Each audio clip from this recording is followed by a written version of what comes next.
Good morning. Good morning. Welcome. Welcome to another edition of Savings Minus Debt. This is one of those unscheduled appearances today, mainly because sometimes, anyway, let me start with this. My name is LJ Young, and I am a conscious 100% debt-free motivational speaker and personal finance educator. I help people become financially free by helping them financially see outside what I call the debt matrix. And the debt matrix is a place where everybody lives that believes in credit and debt and believes in financing everything under the sun that goes down in value and don't even think twice about it. They just do it. Now, it's not their fault because they live in the debt matrix and they've been conditioned to think that way. Okay. It's all a program. Trust me. Trust me when I tell you this. Once you get out of debt, you'll see, oh, somebody designed this. Sure did. You better believe it. And they have designed it perfectly. It's like a piece of art. I can't even try to, when I try to describe the system to you, it's almost undescribable. It's just whoever built this, it's complex, but it's not because none of it's hidden and it's right out in the open. It's just a masterpiece and the whole system runs on it. And it's amazing to see. But anyway, and I respect it, by the way. I totally respect it. What's up, OG Quentin? When I talk about the system, I respect it fully. I respect it fully. It's feelingless. It's not good or bad. It's how you choose to be part of it. It's totally up to you how to join it. It's 100% up to you. What's up, Cosmic Wisdom? And so when you hear people add their feelings, hey, the system's bad, the system's good. I'm talking about the financial system. The system's bad, it's rigged, it's for the rich people. I want you to understand something. That's all part of the conditioning because it's not for anyone. Yeah, I mean, it doesn't favor anyone. It's all how you use it. And what's the first thing you need to know when it's time to use the system? You got to know the rules, the real rules. It's weird to see it right now that I'm out of the debt matrix. It's so clear to see. It's just crazy. It's just this is why it's my passion. And most people don't get what I mean, right? And I try my best to kind of describe it for the newcomers in my channel, and I make it so simple that you have to question yourself, right? Because if somebody would have said certain things to me in certain ways, it would have had to woken me up because it just made mathematical sense, right? What's up, Ill Wills? If somebody back in the day would have just came up to me and said, "Hey, Linnell, it's not normal to go to college for 4 years, but keep your student loan for 10 years. You do know that makes absolutely no mathematical sense, right?" Something would have clicked.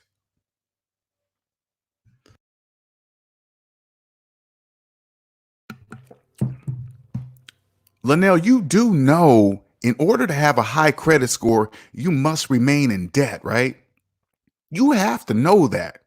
Because, Linnell, if you just did the mathematics, you would clearly see that credit is a business and you're on the wrong side of it. How do you know this? Because you're financing things that go down in value. I would have had to step back and think about it, man. It would have forced me. It would have absolutely forced me to think like, wait a minute. You guys think I'm joking when I say these simple things. I'm going to give you one last little thing so you can just think. I want you to think about it. Take your feelings out of it. I'm trying to show you something that I didn't see before when I lived in the debt matrix because I never even thought about it because everybody in debt do the same things over and over and over again. I always reiterate this. The game of Monopoly. Have you ever read the rules of the game of Monopoly yourself?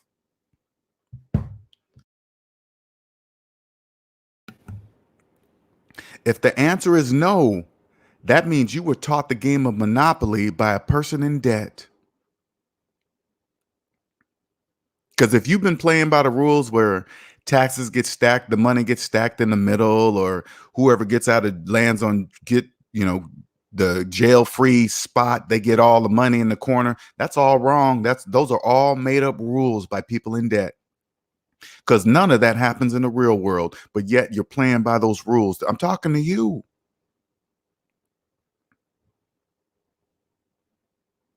Ask your friends.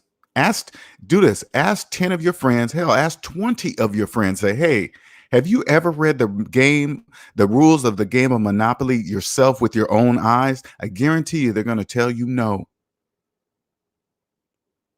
I know it seems weird, right, when I say that. What's the game of Monopoly got to do with anything?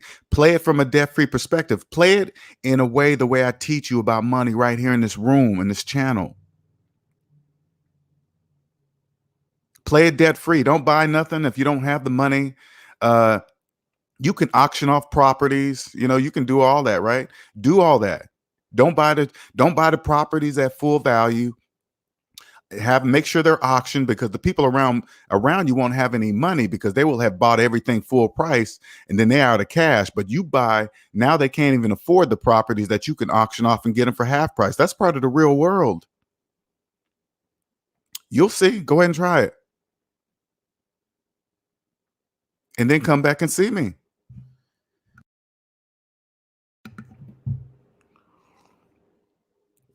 Debt freedom is a gift, but it feels like a superpower.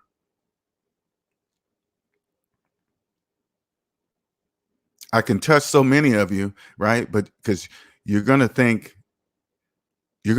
I'm just talking to you. Like, when the numbers show that I'm talking to millions of people, but people that don't know how to manage money, they think it's just them. So they try to hide it with the stuff they finance,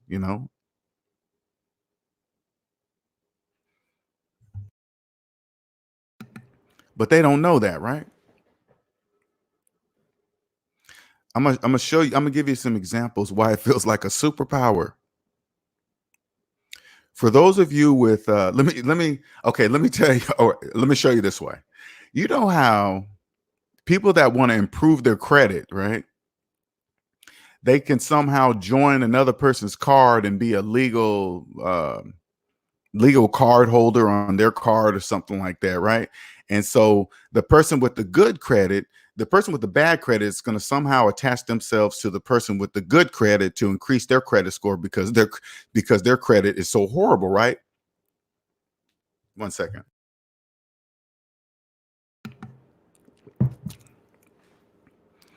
Now I'm gonna tell you what that is, okay? So for those of you that may be doing it, thinking about doing it, I'm going to tell you why you guys, both of you guys, the person with the good credit and the person with the bad credit, why they do it.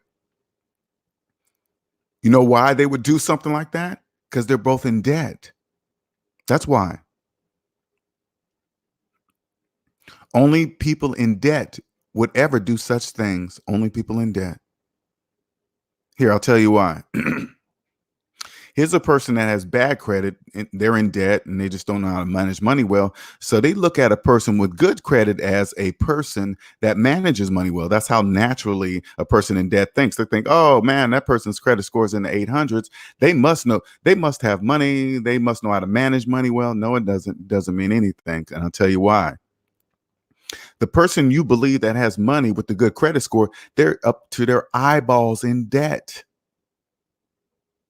They are completely up to their eyeballs in debt. This is why it feels like a superpower, because I can see that a million miles away, right? They're up to their eyeballs in debt, and this is why. Only a person in debt would ever do such a thing. So this is how they connect the two people in debt. They make the person with the bad credit pay a fee, and then they tell somebody with the good credit, though they're still in debt, here, I'll pay you to do this. Because the person with good credit, they need the money. So they attach themselves with a total stranger attached to your money. There is no way in hell I would ever do that in a million years. Associate my money, my credit with a person that don't know anything about money. That's why their credit is bad. No, I would never do that in a million years, ever. A total stranger and a middleman up in my personal, no. Only people in debt do such things.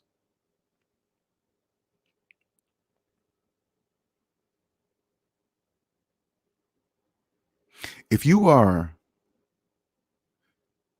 if you are a person, now I want you to listen closely, okay?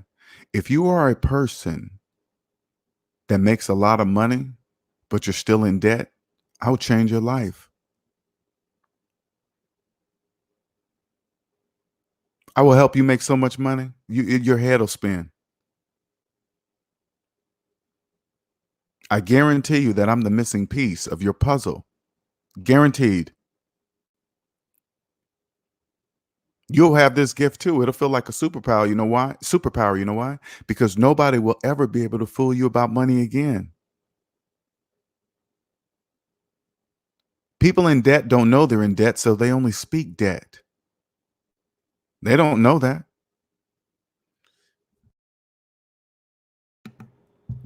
Now you're probably thinking, Linnell, now remember everything I'm telling you, I'm telling you about my superpower.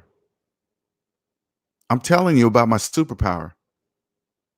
And I'm gonna give you an example so you guys can understand what that means. Okay. My mathematical gift, superpower, it's just mathematics. That's it. I'm gonna tell you right now before I give you the scenario of how it'll be a superpower to you. I'm telling you right now, the only thing I'm using is math. Okay. So it's not even special, but it seems like special to those who don't know. It feels like a superpower.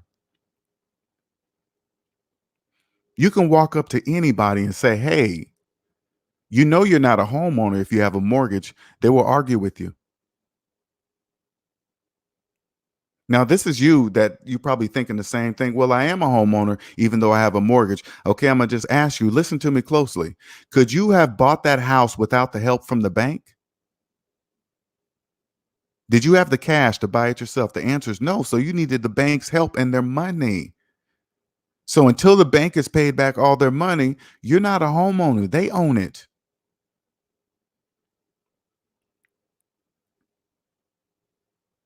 Now, if your feelings are getting involved, you're deeper than I even thought because your feelings have nothing to do with mathematics, nothing. It doesn't matter how you feel about what I said. All you need to ask yourself is this: am I right? Is my math correct? And if my math is correct, I'm right.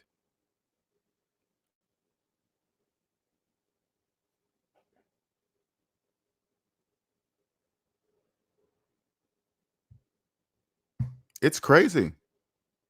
What's up, everybody? What's up, DTN, Sneaker for Life, Mark, Day, Yavane? I hope I'm saying that right. I already said what's up, Ill Wills, Amina. What's going on? It feels like a it feels like a superpower. It's like when you for let me give you an example. Okay. Listen closely. Just listen. All right. When you get out of debt, man. All right. All right. Let me say it this way. The numbers are in your face. How to do this, right? It's so easy, right? You know, if these young kids jump onto this, man, all you gotta do is look at the debt. How much in student loan debt? Trillions. Okay, do the opposite of it and you'll be rich. It is so simple, man. It almost makes me upset that all I had to do was look at the numbers. You know, when I'm on like social media and stuff, man, you can just see right through everybody. It's like a glass pane window. People that don't have money, they do things. Put it this way, they do things that people with money would never do. We would never do that. That makes absolutely no sense what you're doing. That's how to tell. What's up, Patrick, little bro? What's going on? When you when you Okay, let me give you guys my world, man. When I walk around, I got to have low doses of this, okay? That's why it would be very difficult for me to go back and have a regular job because people talk dead all freaking day and they don't even know they do.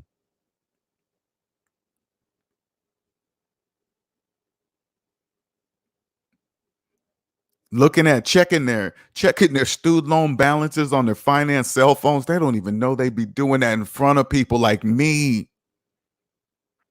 running from bill collectors on their brand new iPhones. That makes absolutely no sense in the freaking world. And they tell the world, this is what it's like to live in my world. This is the funniest one, okay? Okay, listen closely. Listen. Listen, it's so funny when I think about it, right? Now, people be keeping their student loans for like 10 to 25 years, right? And these so-called financial gurus, they always telling all the people in the debt matrix, hey, don't this is and people in the debt matrix don't know why they do this. Okay, the majority of people are in student loan debt, so this is why they always use student loan debt as an example, right? They go, hey, instead of paying off your student loan, student loan is a low percent. Instead of that, take your money of there and then you throw it in the stock market and then you pay off the student loan with that money in the pro. It's just the stupidest nonsense and the freaking whole. I would laugh in a financial advisor's face if he said that to me, because I would turn to him and say, wait a minute, you mean, okay, first of all, if you do savings minus debt equals how much money you have to invest. If you're in a negative, you have nothing to invest, period, right? But people in debt don't know that, okay? So then they take when a financial advisor says that, you go, hey, man, this person has had their student loans for like 10 years. You mean to tell me if they invest in the stock market, you're telling me you think they're going to get a return on that money? That's impossible. That is mathematically impossible. They're starting out in debt, don't even know they're in debt. And then the financial advisor makes them believe that they're going to somehow get a return on something that's not even guaranteed return on investment to pay off the student loan. Isn't that horrible? They be kicking the slaves while they're down on the ground. They don't even use whips anymore. Those days are done. And listen, listen, when I say slaves, most people probably picture black people in that picture. They probably like, oh, they start thinking about the movies that they've seen on TV. Those are just movies, baby. Those are just movies. That doesn't care what color you are. It's the colorblind slave master. All it sees is green.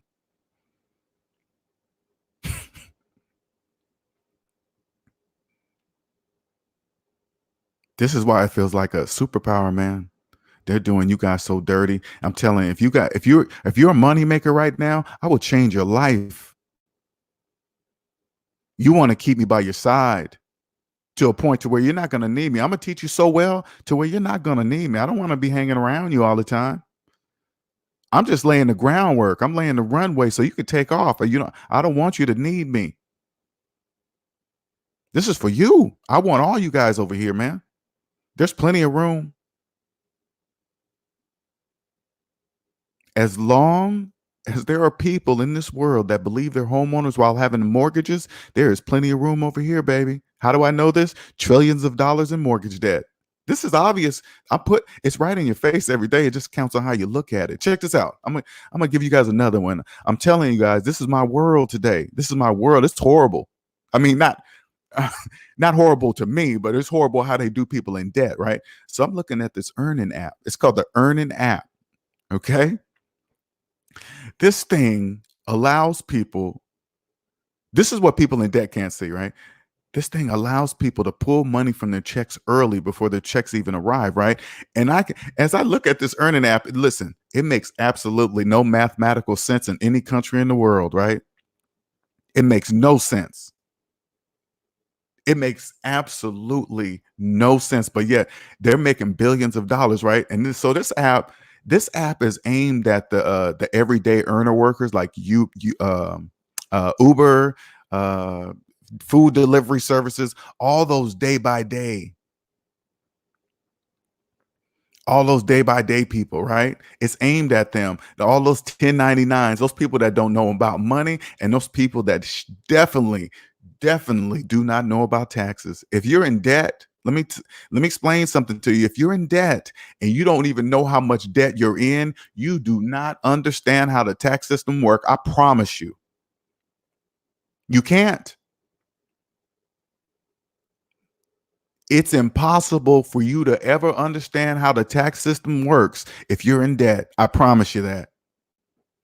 Taxes can help you build wealth.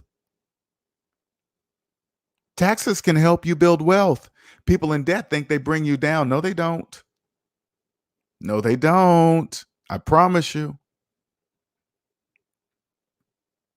When you know how to make money makers, listen, I'm telling you something that you're not seeing. If you are making money and you're in debt and you don't know how much debt you're in, and I'm talking about personal debt only. If you're in personal debt and you don't even know how much personal debt you are in, you are missing a major piece of the puzzle. You need to come see me fast. The quicker you know this, oh man. If you're running a successful business right now and you're having trouble seeing the fakers, you can't tell who's real or who's really good at their job or not. I can tell you, I can point them out right away. I can immediately tell you who's the fakers. And I'm gonna say it one more time. People in debt don't know they're in debt, so they only speak debt. And they say it out loud openly.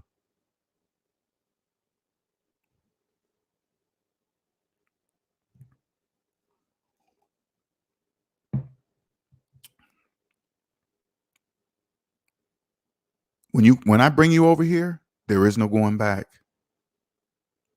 That's not even an option. To ever walk around to let me money makers, people, listen to this closely. To ever walk around on this earth in the United States and say you don't know how much debt you're in, you are calling yourself a slave openly and in public. People like me, we can hear you and see you. You're obvious. You're obvious. This is why it's a superpower. It's so obvious to see people in debt. It doesn't even matter how much money they make. It doesn't matter. This is the gift I will give you. I will triple your profits, triple, quadruple. There is no limit. Would you be surprised if I told you millionaire, billionaire, trillionaire? Those are just words. They mean nothing. They only mean something to people in debt. There is no limit. So putting a name on your money is putting a limit to your money. There is no limit.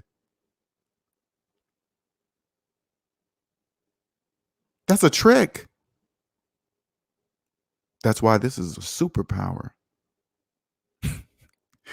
And it's only fifth grade math. Man, you guys have no idea. You guys have no idea. I'm not even doing anything special. That's the design. That's the conditioning. I'm not even doing anything special. I'm just using fifth grade math on my finances. That's it.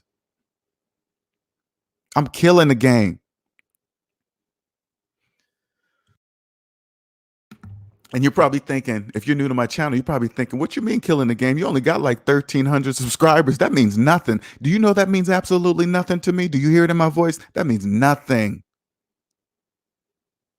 That's here to show you guys that will take the time to understand what I'm telling you. This is how much room it is over here. I have no competition, none. How can I make such a claim? I'm showing you guys. All you got to do is listen. Is everything I'm saying? This is how you can tell I have no competition. If everything I'm saying is true, I'm right.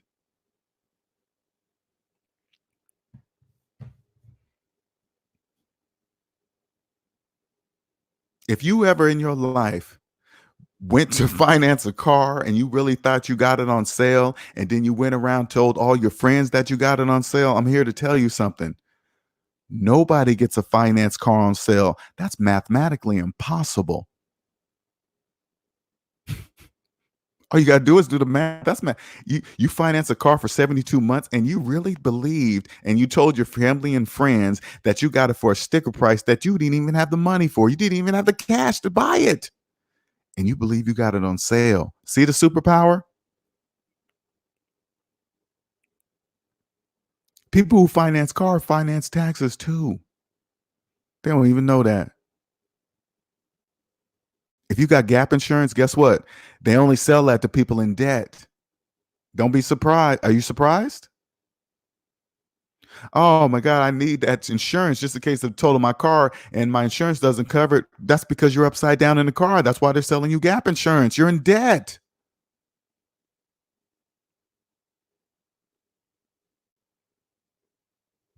You know what's so funny? You say that, Vanya. I did the same thing, man. You think people in debt understand a word you're saying? They don't. They don't even hear you. You know what I did? I quit $160,000 a year job to do this, what I'm doing right now, with absolutely no promise at the end. Nothing's guaranteed. Nothing. I'm doing this on knowing I can do it. You know how I know I'm going to do it or doing it? Because my math is always right. This is for those of you looking for your passion. Look out for things like this. I'm going to show you this, okay? This is how I knew this was my gift. This is how I knew. When I can say to somebody, "Hey, you know it's not smart to keep student loans for 20 years," and they believe they have no choice. They believe that it's normal. I knew that was my gift. I'm like, man, I can clearly show them with mathematics that that's not true, but they still didn't believe me. That's when I knew. When I knew I can pick out anybody I want to see if they know about money by simply looking at their credit report.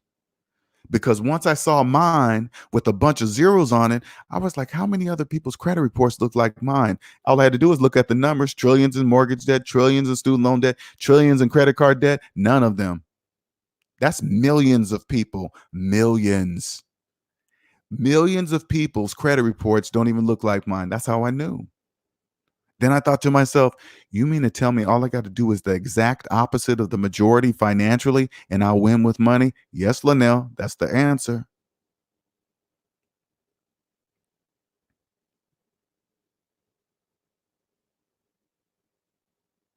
You guys be so surprised how much they when you hear the average, when you hear I keep saying you and back. I'm trying to go back and forth thinking about how I'm gonna say it. When you hear the word the average, watching the news, right? They'll say the average this, the average car payment is that, the average credit card debt is this, the average student loan debt is this. Do you know they're not talking to me? They're only talking to people in debt. When you get out of debt, you're no longer part of the average. The average is millions of people doing the same financial decisions as one, just like the Borg on the Star Trek. And they don't even know it. That is the superpower, man. You can hear the fakers. Hey, money makers, listen, man, because you guys are around these type of people every day. This is why I'm talking to you. You need me on your team. You need to make me part of your team. Don't worry, you won't need me too long. You'll need me for a little while because once you get out of debt, you're going to be a newborn baby. Let me let you know how it works. Okay. If you're a money maker and never been out of personal debt, you probably making so much money right now and still don't know how much debt you're in. Still don't know. Don't even know because it doesn't matter the amount of money you make. That's the reason why. So don't feel dumb. Everybody does it, not just you. Once you get out of debt, you're going to get to zero. You're going to be like, oh crap. This is in order to get to the upside, I had to go through zero. Yes, you got to go through zero. Everybody forgets about zero.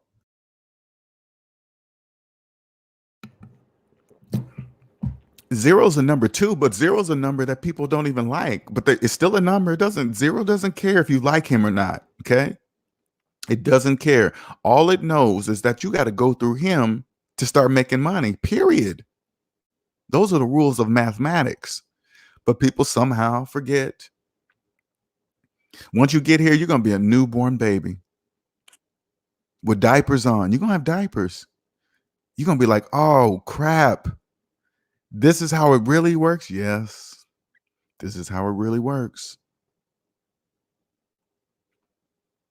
Yeah, now you're not paying finances charges on anything. Your money stacking so fast. Yeah. You no longer have to pay full price for almost anything anymore. Yep, nope. That's true. You don't have to pay full price. You buy for half the price from people in debt. People are in debt. So they need the cash. You let people, the slaves, go out and pay for the stuff full price because they literally have no choice. They're in debt. So they have to pay full price for everything. They don't know that. They're in debt. So when you're not in debt, you get things for half price, you pay full price for nothing. That's how you stay rich. And taxes are your friend.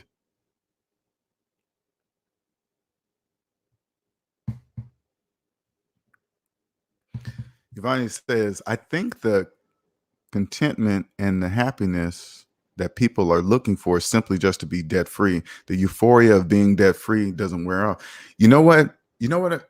This is why, man, it's amazing to see. I ain't even gonna front. I'm gonna just tell you how it is. This is why lotteries are so successful. This is why the lottery is so successful. This is all they do. The commercials, I'm thinking about it now as I'm telling you, the commercials are the lottery commercials say, don't you want to be me? Don't you want to be rich and having all this fun like I do? Do anything you want. Everybody in debt wants that. Everybody.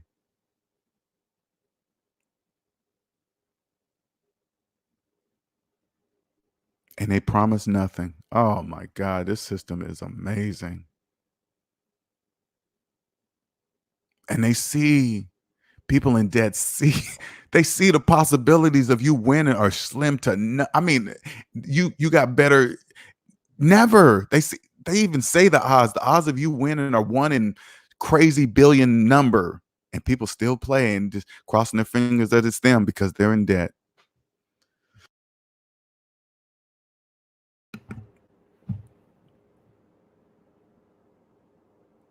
And the TV commercials just hype them up,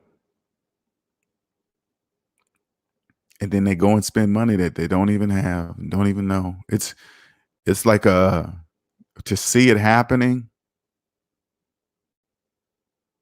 It's actually me adding a feeling to it would be improper to even tell you how I feel about it because it's irrelevant because it's all a choice. It's all a choice. You see what DTN says, at first I thought on the credit report of having all zeros was bad, but having all zeros is actually good. You know why, DTN? You didn't know that the percentage of people that have all zeros on their credit report, you didn't know to know that. You see what I'm saying? That's all part of the plan. Somebody designed this system perfectly. The credit system is just a business. It's nothing more than that. It's a tool. It's nothing more than it's a financial tool, but you got to know how to use it. There's ways to use credit on the business side. Personal side, no. Mm-mm. There's absolutely zero purpose to use credit on personal side. Absolutely zero. But people in debt don't know that. And it's a must. Money makers, I hope you're listening to me. I really do. I really do. Because I will quadruple your income. Again, there is no limit. It just sounds good. I say those kind of things so you can understand. Oh man, that's a lot. If I say quadruple, quintuple, that sounds like a lot, but there is no limit. See, people don't really believe like, oh man, there's a limit. If I tell people in debt there's unlimited, they'll be like, oh no, that's not true. It's not. Yes, it is. Your money's only limited to what you believe. They have it's been conditioned because I was part of that conditioning to believe if you made six figures, you made it. That's part of the conditioning too. I believe that. Once I made $160,000 a year, I thought I made it. No, I didn't. I didn't make it anywhere. I just made it to that number.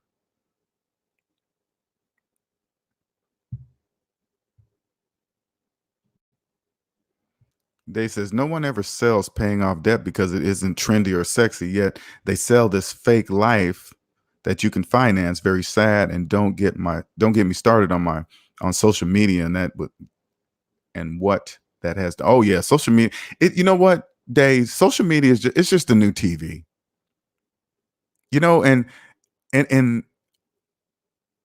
I'm saying this, Dave. Those people, we have to have those people in order for this system to work.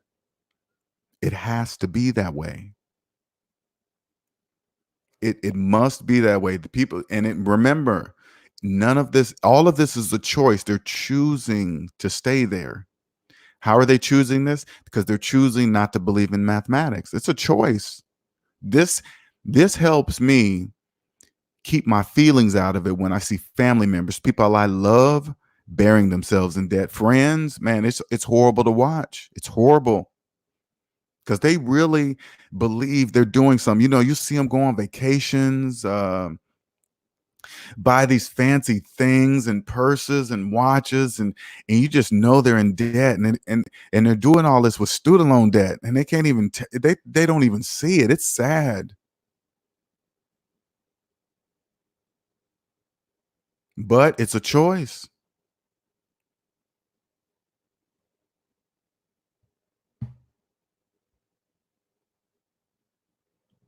Quentin says you are right. When I was in debt, I didn't play the lottery. I know people with debt that play the lottery every day. That's why, Quentin, because whether they know it's consciously or subconsciously, they believe, the majority of people believe that they will never. No, I'm going to talk to you guys right now. The majority of people believe that they will never pay off their debt themselves. So they believe in something else that will.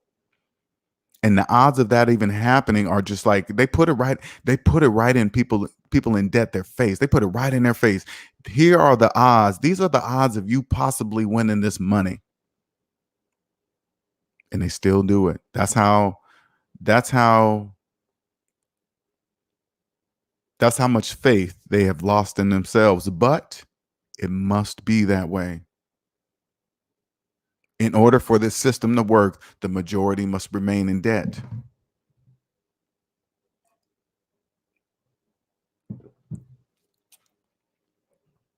It feels like a to be able to be able to help anybody with anything is amazing. It's amazing. Somebody could call me up and say, "Hey, Linnell, this business person, man, I can't tell if they're trying to rip me off, or this, I can't tell if this financial person is trying to rip me off, or anybody that you believe." Listen. This is what I can do for you. I promise you. Anybody you feel funny about something with business money or money, whatever, it doesn't matter. I can tell you if it's true or not. Because I can tell you one thing, if you even got a hint that person might be doing something is telling you that. Okay, that's if you're coming to me and saying, "Hey, Linnell, I need to find out if this person is this and that." If you're even coming to me asking that question, that person probably is stealing from you. Know why you can't put your finger on it? Because you don't trust mathematics. That's it. It's nothing. But it's not hard for me to spot them. If somebody's stealing from you, all I got to do is just ask to see their personal credit report. But you got to know what you're looking for. If you're in debt too, you don't know what to. Me telling you this information, hey, you got to see this person's personal credit report. That means absolutely nothing. And you're probably thinking their credit score or something like that. That means absolutely nothing. You think all rich people have good credit scores? They don't even think about credit. It doesn't even mean anything. Credit scores only mean something to people in debt because you got to be in debt to keep it high.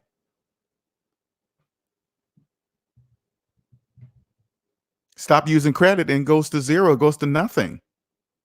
Why? Because you're not using it.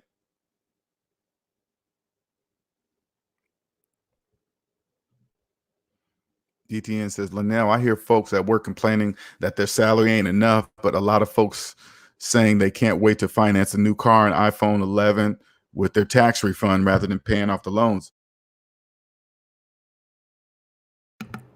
You see how they say that stuff out loud? You see how people in debt say things like that out loud? See what I'm saying? That's what pushes me right now, man. You guys have no idea how much drive I have right now to never, ever go back into that environment, to see commercials with people in cubicles smiling because they're happy to be there. Oh, hell no. I did years of that, man. It's so funny when I think back now, I didn't really stay at jobs it would be like 3 to 5 years, and then I would have to move to another job. 3 to 5 years, then move to another job. I used to think to myself, why is it, man, I can't just stay at a job for like 20 and 30 years? For some reason, I couldn't do it. It was like 3, 4 years was 5 was my max at a job. And for some reason, I just had to leave and I could not figure it out. So I thought the next job would help alleviate that problem, or the next job that paid me more money would somehow scratch this itch that was inside of me. No, it wasn't none of that. I had to get out of debt to see this. I didn't, being there was, having a job was the irritating itch.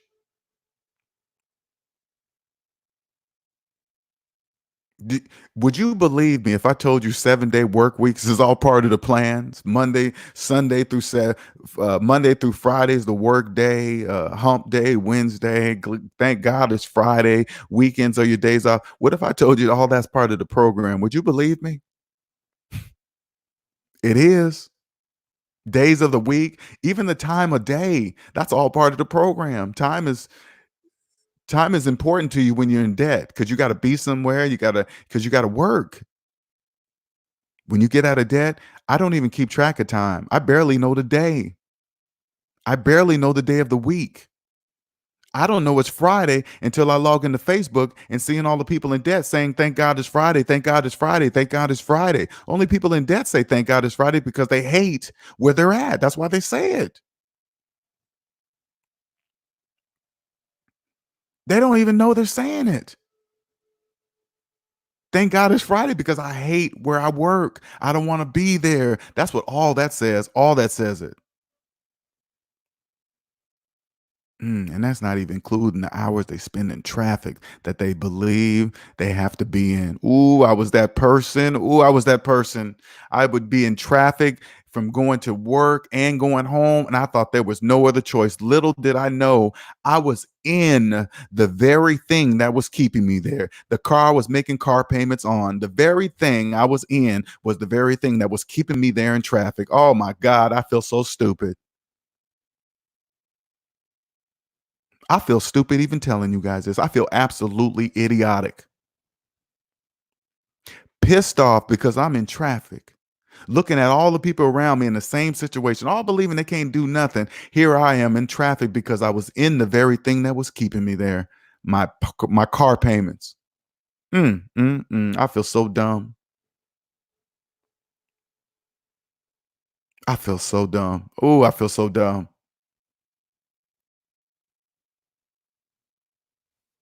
I was the one keeping me there. It will says, Linnell, you speaking facts. I walked away from a top 10 Manhattan law firm, 6 figures on the table, 7-day work week. I could not do it. I only stayed for 8 months. It's telling you ill wills. And just think, people have to give up their lives like that because they're in debt. They believe traffic is a must. They believe it. They believe there is no way around it. Ooh, they just be picking you slaves off like it's nothing. Tickets, then they build carpool lanes. You're in so much traffic, then you'll pay a higher premium to get in the clear lane. And then people get so angry, they'll jump in there and then they get tickets. They be picking you. It's like fishing in a barrel. Don't even realize you guys are putting yourselves there. So they might as well go fishing. They be doing slaves so dirty. They be doing you guys dirty. Ooh, they be doing you dirty. You have no idea. It's like a slave that's down and they're just kicking you and just kicking you and just ooh. But they're doing it all psychologically.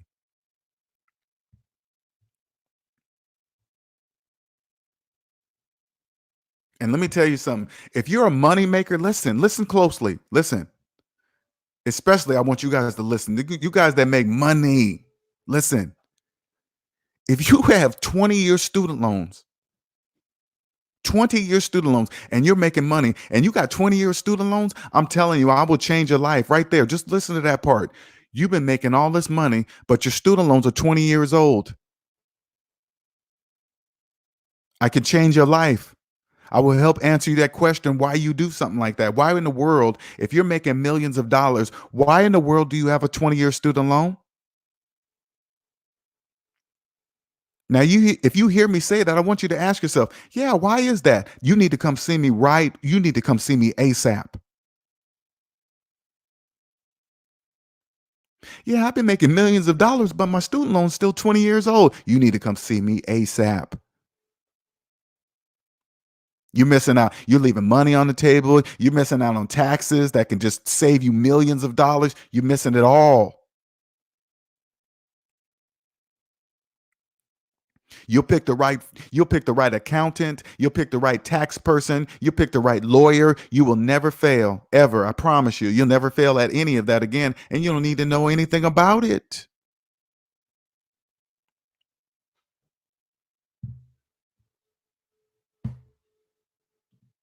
7-day work weeks? Oh no. Oh no. Ooh. It, man, I'm gonna put myself back into so you IT people can understand this. So you guys can just see it. They just do it in your face. You think you get nowhere on that six-figure salary, don't you? Huh? You probably was bragging. You probably bragging just like me. If you're in your 20s and you work in your IT job and you're making six figures and you're in debt and you don't even know it, you're a slave. You don't even know it. Those businesses are tearing you up. It's on you. If you're really good at what you do, I can have your job pay you triple what you're making right now. I can make them. I can make them have you triple your salary. If you're really good at what you do and you think you make money right now, you come see me. I will have you forcing your job to triple your salary. I promise you. I'll give you an example. I was making six figures. Part of my six-figure plan was being on an on-call rotation every few months. What that means is for non-IT people, that means is for about a week, every few months, you're on call to where you're on call 24 hours a day, 7 days a week. So you're the main point person. That's part of a standard. There's nothing wrong with that. That's just the standard go around, right? But these companies, they pay you these figures, right? And then they offer to pay for your cell phone. Never once did I question that. I'm like, why would they offer to pay my cell phone? I'm not their friend. This is business. But yet I was in debt thinking, oh, I'm getting over it and they're paying my phone. No, they ain't doing none of that for free. That's for 24-hour access into your life. So now that I'm on call, right? And I joined it with my phone idiotically, joined everything with my phone. Hey, call me on my personal phone. Yeah, run my email across my personal phone. I did all that stupid nonsense. I did it all. Now that you do the on call, cool, that's part of it. But guess what? They used to always call me outside of that on call rotation all the time. And I answered every single time. Now, I know this is happening to you, IT people. I'm going to say something. I want you to listen to this very closely. If they're going to call you outside of the on call rotation anytime they wish, what is the purpose of an on call rotation then? None. Guess what else is saying? They own 24 hours of your life. I'm gonna say that one more time. You know what you're doing for that 20, you know what you're doing for that six-figure salary? They own you 24 hours of your life. The on-call rotation is just a formality. The paying for your cell phone is a formality. I'm not even saying it right, but you know what I mean. So they can have 24-hour access to your phone. Guess what? Now they own you 24 hours a day. When you answer an email or call outside of your normal work hours through the contract that you signed up for, they own you 24 hours. I did not see that coming a million years. You know why? Because I was blinded by debt. You get out of debt, you will allow none of that. That will never happen. You will have separate phones when you're not on call and you're leaving work. You're going to take the phone that you have for work and you're going to put it in a desk because there's absolutely no reason for you to carry it. There's absolutely no reason for you to receive an email or a text from anyone from work. None of that. There's no reason. You're off work. You I would have a total separate phone. All the email server connect to that thing, whatever, all that stuff. And people, hey, what's your number? Work related people, hey, you're getting that number. Nobody's calling me after I'm off hours. Nobody's calling me. I would never give out my personal phone number to anybody.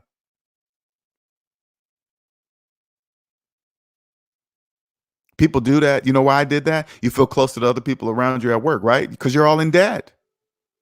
That's why you guys have got a lot in common. You're only there at this place because you're in debt and you need a job. That's why you're there every single day, year after year, going into sitting in the same freaking cubicle for 8 hours, looking at the clock when it's 3 o'clock. Can't wait to get off. Yeah, that's all part of it. You're doing all that because you don't even want to be there. They're doing you, amen. But if you love your job and you're an IT person and you're good at what you do, you need to come see me. I will once I get you out of the debt matrix, you're gonna walk into work and say, "Hey, check this out. There's some new rules. You know the contract I signed when you guys hired me? Yeah, we're strictly going by that now." They're gonna be like, "What do you mean?" On the contract, it says you want me here 40 hours a week. Between these hours, I'm gonna be on call for a week every few months. Outside of that, that's it. That's what you guys are paying me for. Anything outside of that, what you're really saying is that you own me 24 hours of my life. Well, that's nowhere in that contract I sat down to talk to you guys about that I signed up for. You guys hired me to do this. There is no argument. They can't say, "Well, that's what we agreed to be able to call you 24 hours a day." They will never say that. They can't say that. They only do slaves like that. Slaves accept that type of behavior, getting their time robbed from them. Not even robbed, they're volunteering. Because I don't want you to think businesses are bad for doing this. Let me make sure I got that straight. Okay. I don't think businesses are bad for doing that. It's about money. It's about money and growing the business. If they can get somebody for the cheapest amount as possible, whether they can see it or not, it's totally up to them.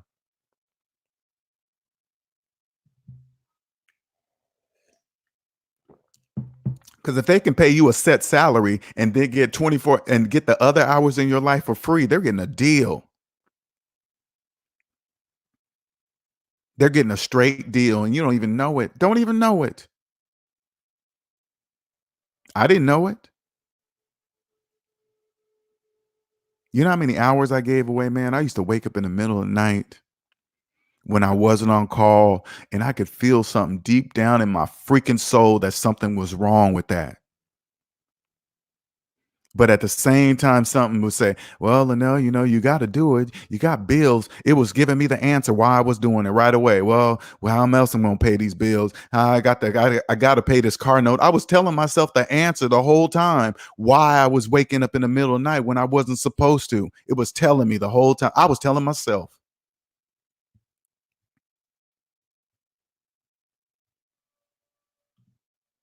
My stomach used to start hurting on Sundays and couldn't fall asleep until Thursday. Ain't that crazy? Stomach hurting. And can you imagine how many people's stomachs do that every day when it's time for work? Oh, and just dread it. Get up, getting dressed, knowing they don't even want to go to the place they just have to go because they're in debt. Mm. I don't even know what day it is half the time.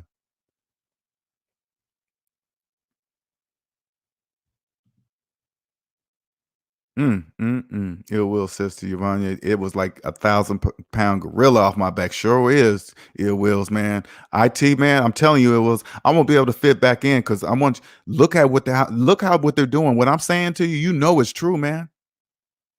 Had me scared to leave. I was nervous to leave my phone in another room when I went home, and I was off of work because I was scared I was gonna miss a call. Oh my god. Oh, to even think about that, man. I used to be nervous to leave my cell phone in another room and scared because I was going to miss a call from work. And this is the, okay, ill, check this out. This is the big one. They always have these Sev ones, right? And they demand that anybody, listen, a job demands that say if a Sev one happens, everybody is commanded to get on this call. Everybody. How can you say that? You're saying that you're basically saying that you own 24 hours of my life. You're saying at any moment, if there's a severity one that happens at work, I got to stop and drop everything I'm doing, no matter what I'm doing. What if I'm at my kid's birthday party? You mean to tell me I got to just drop? Hey, son, sorry, I got to leave? No, no, hell no. That is slavery to the fullest. That's slavery in your face. People that have money, it would never allow that. Oh, that would never happen. Time is the most important thing on earth. That will never happen. And I did it. Oh my God, I did it. Oh, I did it so many times. I did it so many times. Oh my God. I did it so many times. Oh, I did it so many times.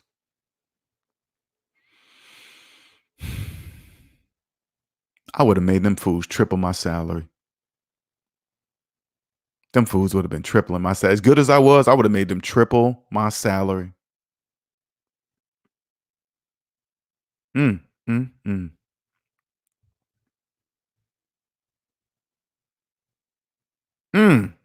mm. And like, like the collab I had with Mike at Sneaker Life, right? I think this young man got it early, man. He got it early, man. He got it. He got the memo early. He did it a different way, but he got the memo early.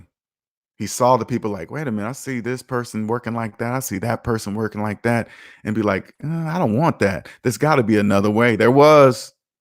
I remember when I was his age, when I was 25, I used to walk around wondering. I used to say to myself, there is something I'm missing. I would say that to myself over and over. I would say, when it came to this money game, I said, there is something I'm missing. What is it?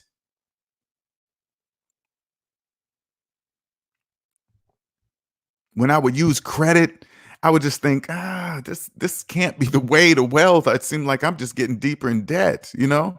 I would say these things to myself.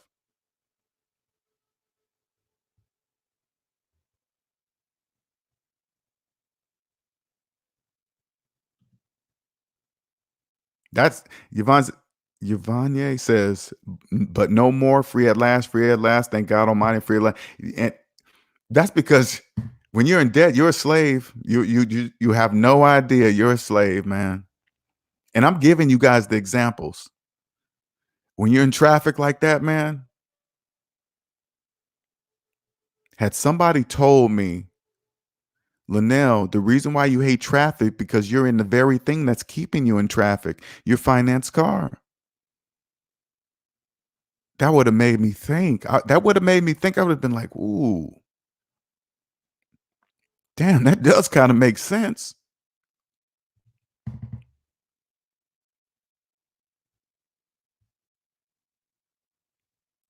They convince people in debt that you should take 30 years of your life to pay off a house. They have convinced millions of people of that.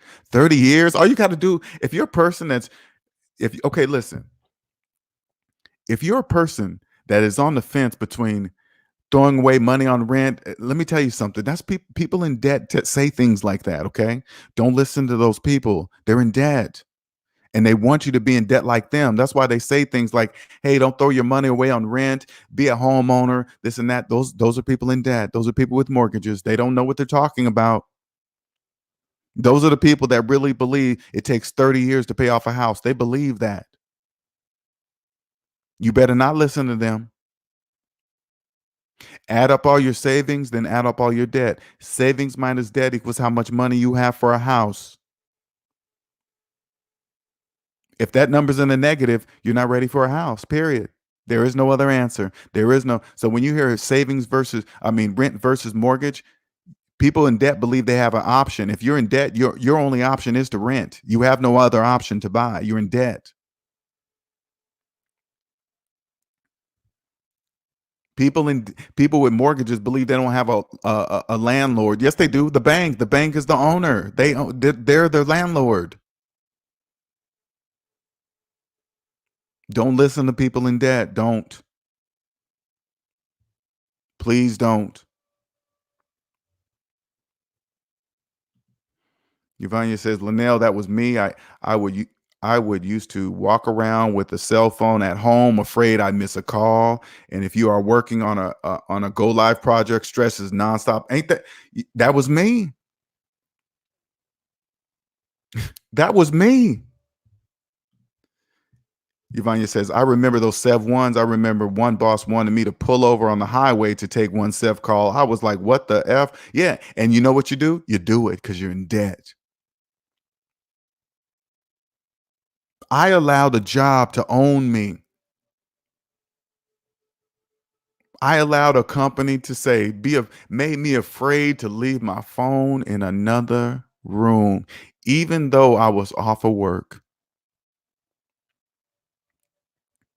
This is what drives me today. This is what drives me to go hard, to go harder, to go harder, to make video after video, helping more and more people so they know, man, Linnell is the truth. To go back into the 40-hour work week life, oh no, oh man, that just sounds like straight up prison to me right now. It sounds like prison, man, to get in that traffic and deal with people and their attitudes. Why they're there, everybody's mad. They don't know they're mad because they're keeping themselves there. So they're cutting people off and shooting people, and oh, it's just ridiculous, man. Mm. All believing they have no other choice but to do it. Yes, you do. You got a choice. Get out of debt. Those Sev one, oh my God, man, they own. Ooh, when I think about it, man, they would just, just the just the attitude that they have when they feel like they have this attitude like you are supposed to be on this call no matter what. You drop whatever you're doing in your life. Oh, hell no, I wouldn't allow that. I can't believe myself I did that. Ooh, I can't believe I allowed that. All I had to do was step back and say, Linnell, wait a minute. They're saying that they own 24 hours of your life for that salary. I would have just took a step back. I'd have been like, yeah. Why are you allowing that? Because I'm in debt. Mm. Woo. Man, I get a 20-year-olds onto this game. You guys are in trouble. Anybody older, you guys are in trouble. They're gonna be owning everything. They're gonna own everything. You guys don't even get it. They're gonna own everything. And you're not even gonna know who they are. You're not even gonna know. They find out all they have to do to become a millionaire is know how to count to a million. Youngsters, listen to this. This is how it works. Okay, listen. Do you know how to count to a million? Now you're probably thinking, oh, hell yeah, I know how to do that. 1, 2, 3, 4. And then I'm going to stop you. I'm going to say, what about zero? Zero's a number. Why didn't you start with zero? Now you probably had that puzzled look on their face. So what do you mean? Nobody starts at zero. Yes, they do. People that understand money do. We always start at zero. We know to start at zero. I'll tell you where you start to count to a million. Add up all your savings and then add up all your debt. Savings minus debt equals the number where you start to count to a million. That's where you start. If you're young and just listen to what I said right now, if you don't know how much debt you're in, you don't even know where to start to count to a million. You don't even know where to start. This is what math says. Math says you got to have a starting point. Because if somebody say, hey, man, count to a million, and you started at, okay, 100,001, they'll be like, why are you starting at that number? You know, you start at one. People in debt start at one. People that manage money start at zero.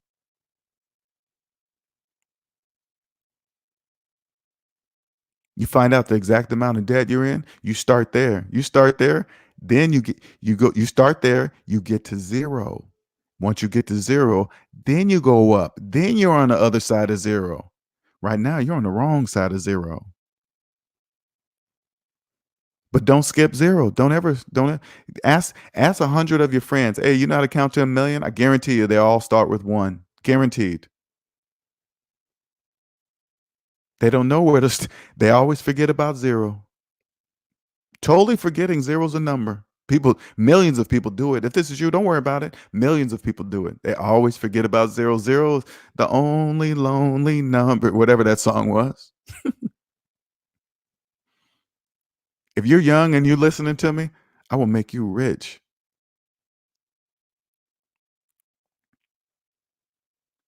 I'll teach you so quickly. You won't need me long. You won't need me. Once you understand, you're gonna be like, "Oh, is that it, Linnell? Yeah, that's it. You're on your way. See you later." There's a lot of emotional part too, okay? This is why I say after you get on the other side of 0, you're still gonna need me because you're gonna go through some emotions. You're gonna go through realizing how easy it was. You're gonna go through you're gonna think about all the money you wasted financing things. You're gonna be upset at family members because you believe they should have known. You'll understand the purpose of why college money is so given out so easily. If you've been in student loan debt, you'll be mad at yourself for how long you kept your student loans. Um, you'll remember. You'll start thinking about how much money you wasted on mortgages, getting the wrong mortgages. You're going to go through a big phase, okay? And it's going to be very emotional. You're going to because you won't be able to help it because once your eyes are open, that's what you're going to see. You're going to be like, damn. Oh, damn. And then you're gonna look back at everything. You're gonna go through it for about a year. Okay. And you're not gonna have anybody to talk to because they're gonna be in debt. So they're not gonna understand why you're upset at yourself because they believe those things are normal. So they're gonna wonder why you're upset about it. So you're gonna need to talk to me about it. I'll be one of the few people that you can talk to. And besides that, you would have to come to this room, SMD family. There's members in here that you're gonna be able, it's not just me, it's the SMD family. I'm just look at me as like the figurehead. Okay. I'm the talking head. I'm the voice for the SMD family. We all speak the same language here. There's nobody disagreeing. It's just we all know it's just mathematics. Either our math is gonna make sense or it's not. Period.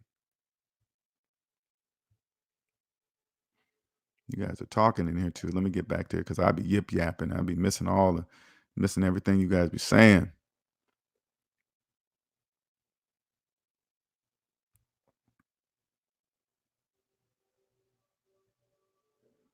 Yeah, I'm just looking through you guys.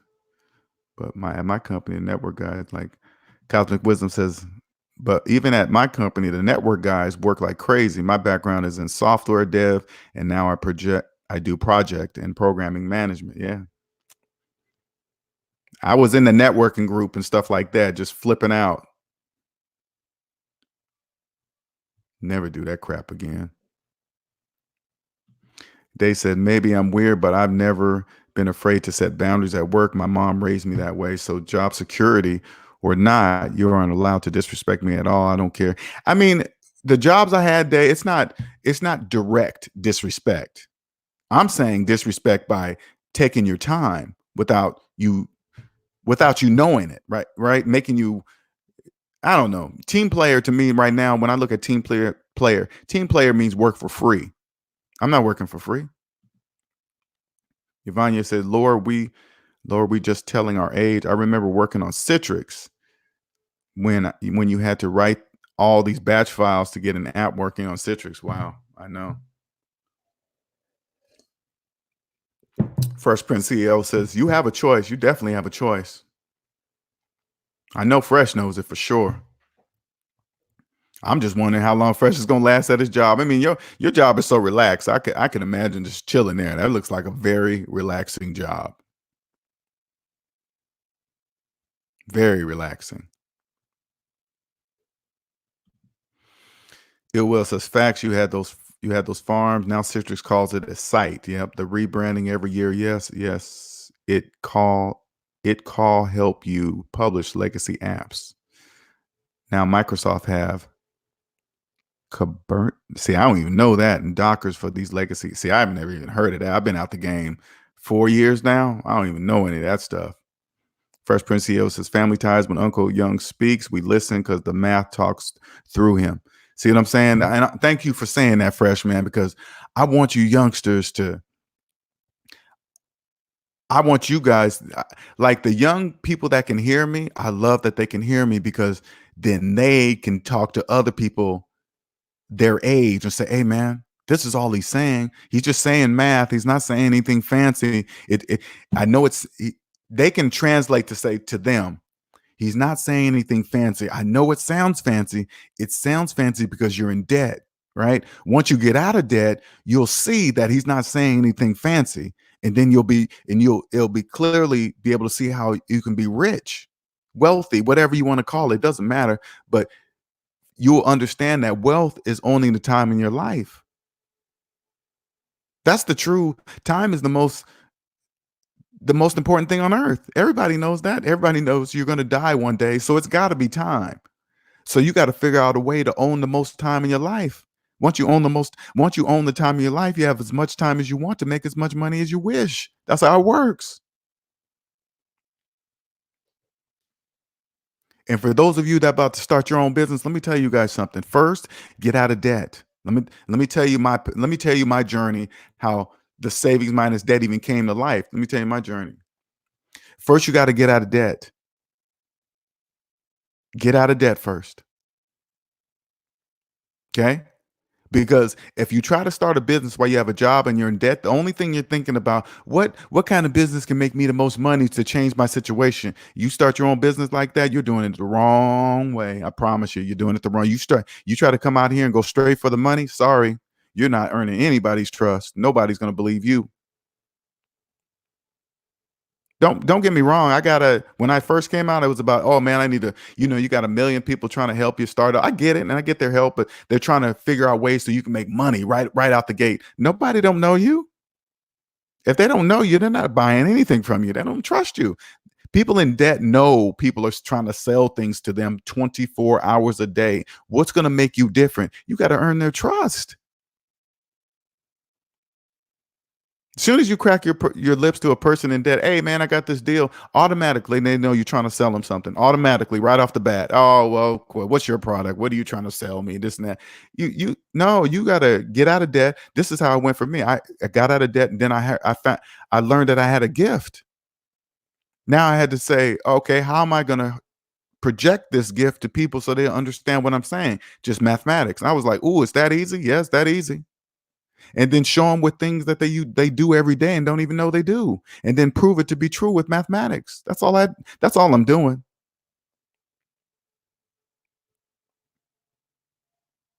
Man, I see these young dudes on Instagram, YouTube making money, but I can tell they're in debt. They don't know I can see it. Now if I went up to one of the young dudes and said that, hey man, I know you're making money, but I know you're in debt, they would take offense to that. They'd be like, man, how you know? Because they don't know I can see them. So I get why they would be upset. Don't get me wrong. Who are you? You don't know anything about my money and this and that, because they think I need to have direct eyes on their bank account, or I need to see what the kind of car they drive. They have no idea. It has nothing to do with any of that. It's just the way you talk, the things you do. Now, if you're listening to me and you're young, you're thinking that's impossible. I'm telling you, it's true.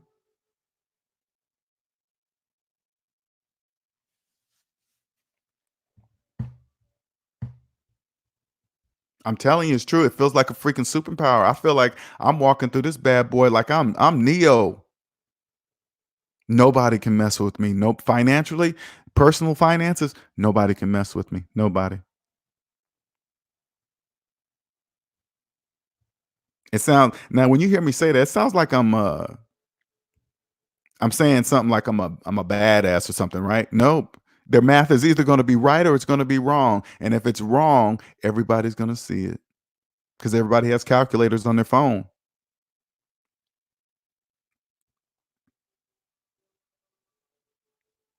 This will be your superpower. Giovanni say, so true. My net worth doubled in less than 3 years if I would have taken me far longer with debt. Oh, yeah. Way longer with debt.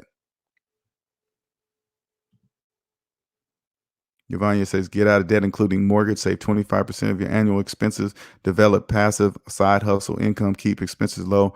That's the secret to good. And Yvonne, check it out. When you're out of debt, you don't even really put numbers on save 25x of your income. You just save it. It's not even a percentage anymore, right? Because you don't think about money, you don't spend the way people in debt spend money. You just don't do that. So it really just saves it. Putting a number on it is more for you guys listening, watching the words he's saying, because you don't even think like that no more. Oh, I'm gonna save 25% of my income, and no, you don't even have to do that because your money's gonna be stacking so fast.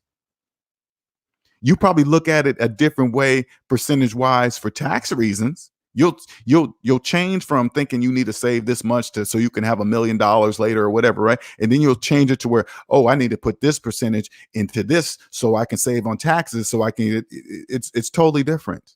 It's not even the same. Then once you make a certain amount of money, you get higher up in the tax bracket. But if you see what's offered, you'd be like, oh, I got to do that and do this and do that, so I don't have to pay those taxes. Exactly. You could legally not pay taxes. I'm gonna say that one more time. You can legally not pay taxes, and I'm gonna tell you why. Follow the rules. That's it. I'm not telling you a secret. None of this is a secret. If you follow the rules, you could legally never pay taxes again, legally, by following the rules. People act like the IRS don't leave the rules out openly for everybody to see. They say, "Hey, these are the rules. Read them here. This is how it goes. If you don't do that, you go to prison." Nobody stops to say, "Oh, okay, let me read the rules." Oh, okay. The same thing as Monopoly. Everybody just plays and don't even know the rules. Same thing with Monopoly. I'm gonna keep pounding that in your head because it's very important. If you've been playing Monopoly and learned Monopoly all these years and you've never read the rules, that's the same rules of the IRS. Same thing. It's the same thing.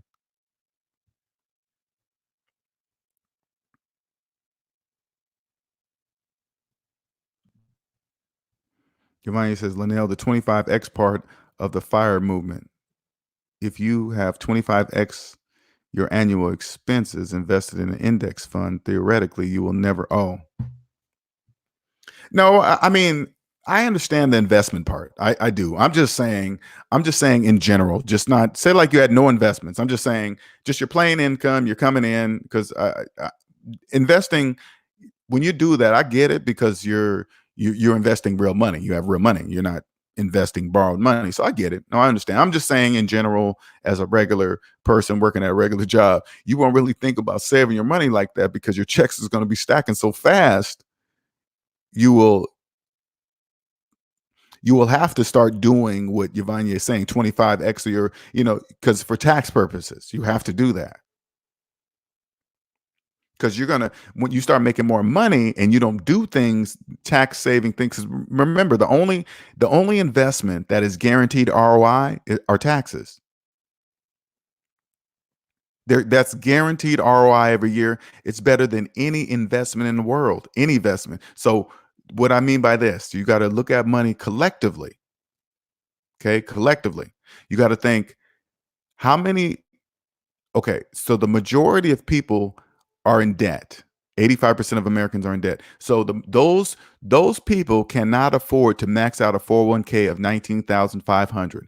When you're debt free, you can. So not only do you get to put 19,500 away in your retirement fund growing, you get to also take that same $19,500 off of your annual income. That's something millions of people cannot do, and you just did it.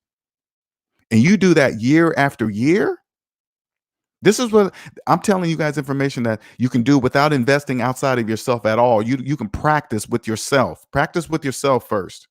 If you have a regular job, you can practice with yourself. Max out a HSA health savings account, and you will see what that will do too. You'll notice by maxing those out how much money you'll be saving. It won't. I know it doesn't make sense the way I'm saying it, but it does.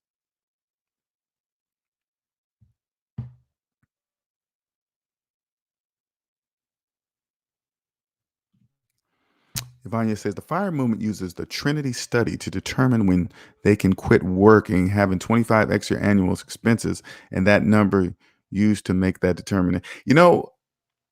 This is what I think about just reading what you're saying, right? And this is how I think. Nobody can determine when I can quit working. I determine that, just like I did. I determine. No study can tell me when I can quit working. Nobody can do that. I determine that.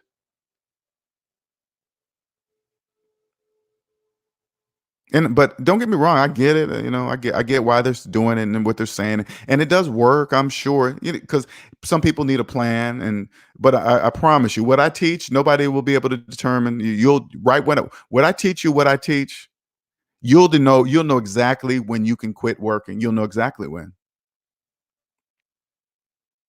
and that's without investing in anything outside yourself. I guarantee it.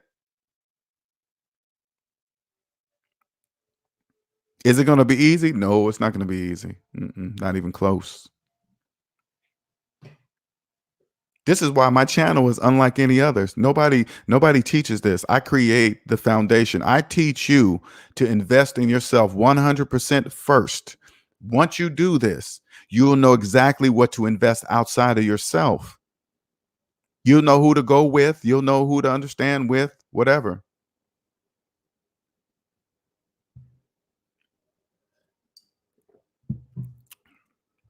How are you going to pick people that's going to know to invest right? You're going to ask to see their personal credit report.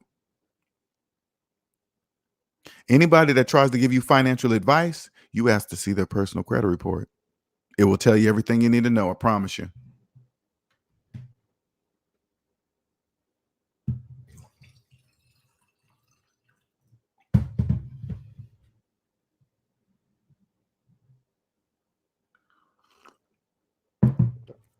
No, Yvonne, I know what you're saying.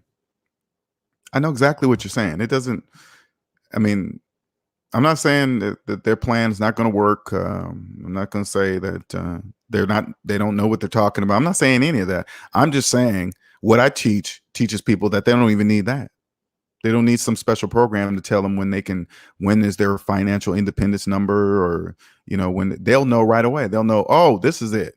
And I'm still not saying don't go see the fire movement. I mean, it's all for the same purpose. Everything when I anything that has to do with people getting out of debt first, I am all for. I am just with them, right? 100% do that. But I'm also separate from that. I don't believe there's any program on the earth that'll tell me when I can retire, or when my money will run out, I can just do that all myself. I can do that all myself. Right. None of this is a special program. None of it. None of what I'm saying is a secret. And it has nothing to do with financial literacy. It's just mathematics. All they got to do is just believe in math. They don't even have to be financially literate. They just, hey, does this equal that? Yes, it does. So it's the same with money. Math and money are one. Math and money are one. You can't separate. The only thing that can separate math from money are feelings. Feelings.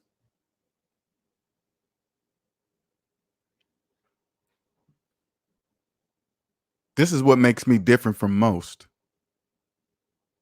I teach you how to do it yourself. Fully invest in yourself first before you go with anything outside of yourself. Invest in yourself first.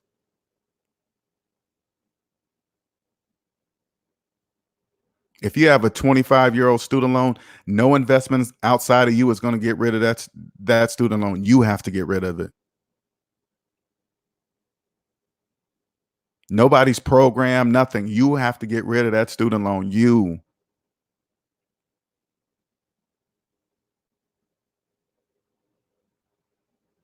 This is why it feels like this is my gift. This is 100% my gift. 100%. I absolutely love what I do. Love it. Love it, man. I'm never going to stop doing this. I'll be doing this until I'm dead. And trust me. Trust me. Me saying myself is unique. I am unique. I am. And I'm not bragging. I'm not, and it's not, again, it's not just me. It's the SMD family. I'm just a figurehead. I'm just a bobblehead on the front. That's it.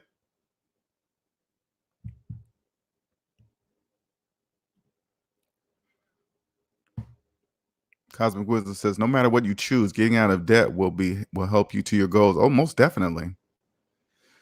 DTN says, hey, Linnell, do you think a person should downsize their lifestyle to get out of debt, like from a 2-bedroom to a 3, from a 2 or 3 bedroom to a 1-bedroom?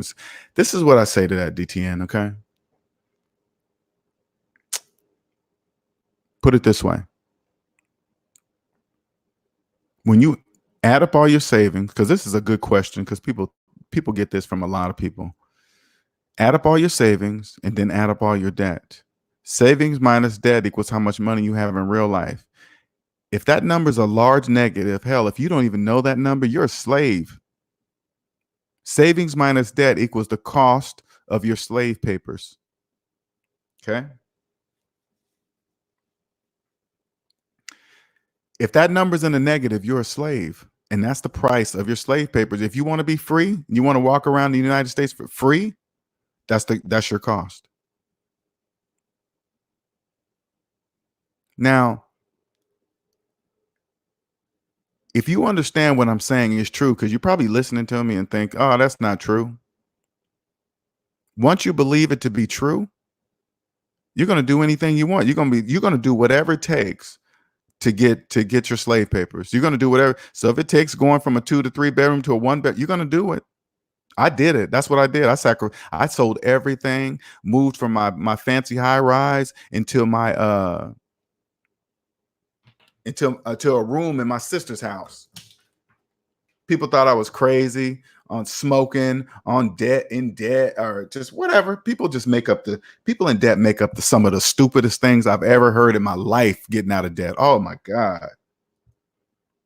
When you tell them you don't want to go on vacation, they say, "Oh man, what's wrong? I'll help you pay for your vacation. Are you broke?" No, man, I'm just getting out of debt. They still don't understand it. They think they thinking it's something else wrong. They can't understand what you're doing. This is why I know it's my gift, because people in debt, they don't even know nothing. It's hard. It's hard to just say, hey man, just no. It's so funny. People in debt think but that borrowed money is theirs. They don't even know it's borrowed. Don't even know.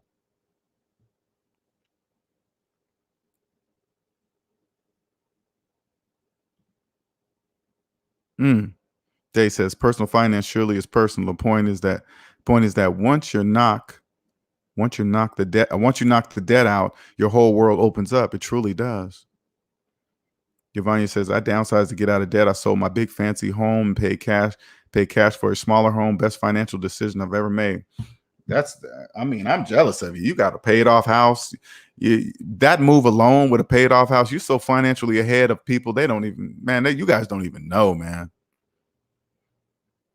You guys have no idea how much a paid off house, how much guaranteed retirement that is. That's like cash money in the bank retirement. A paid off house, that's cash money in the bank.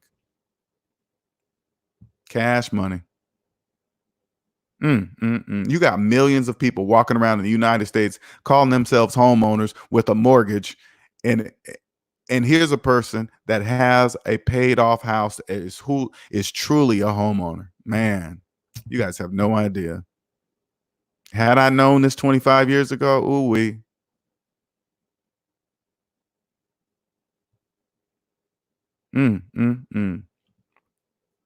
Dark Man says, my mom has been having health problems for over the past several years, and I've been staying with her during that time, but things are getting better and better for her. Things are getting better for her.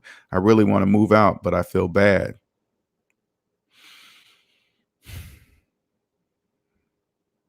I'm going to tell you one thing, Dark Man. You better live for yourself. You better stop letting people in debt or people. I mean, okay, put it this way, Dark Man, if you're in debt, you better stay at home with your mama. Stay at home with your mom. If you're in debt, you stay at home with your mother. That's a win-win. You could pay off debt and still be with your mom.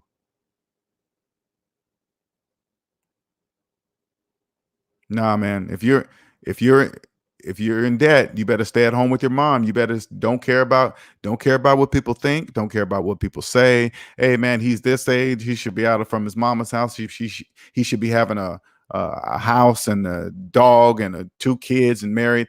Don't listen to people in debt. They will bring you down with them. Don't do that. Take advantage of your situation. You're never going to get a cheaper place to live if you move out. You're never going to get that.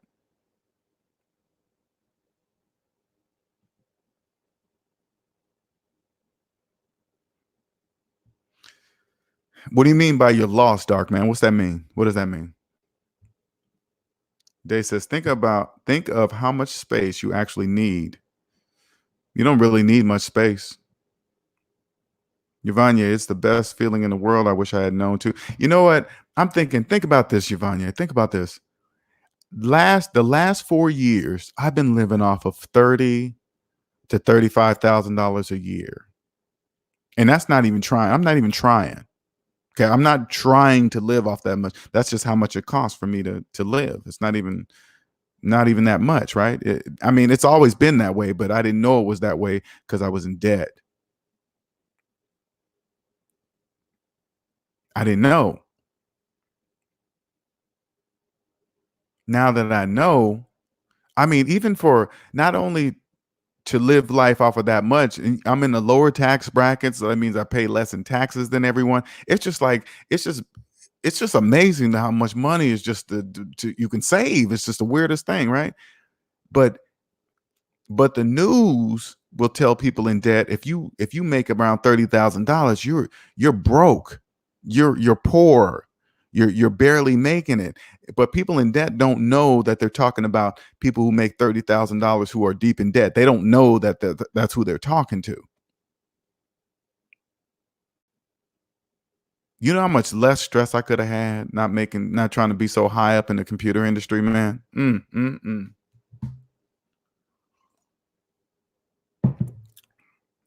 They got computer IT engineers thinking because they make six figures, it's okay to have that kind of stress in your life. No, it's not. It's not even close to that.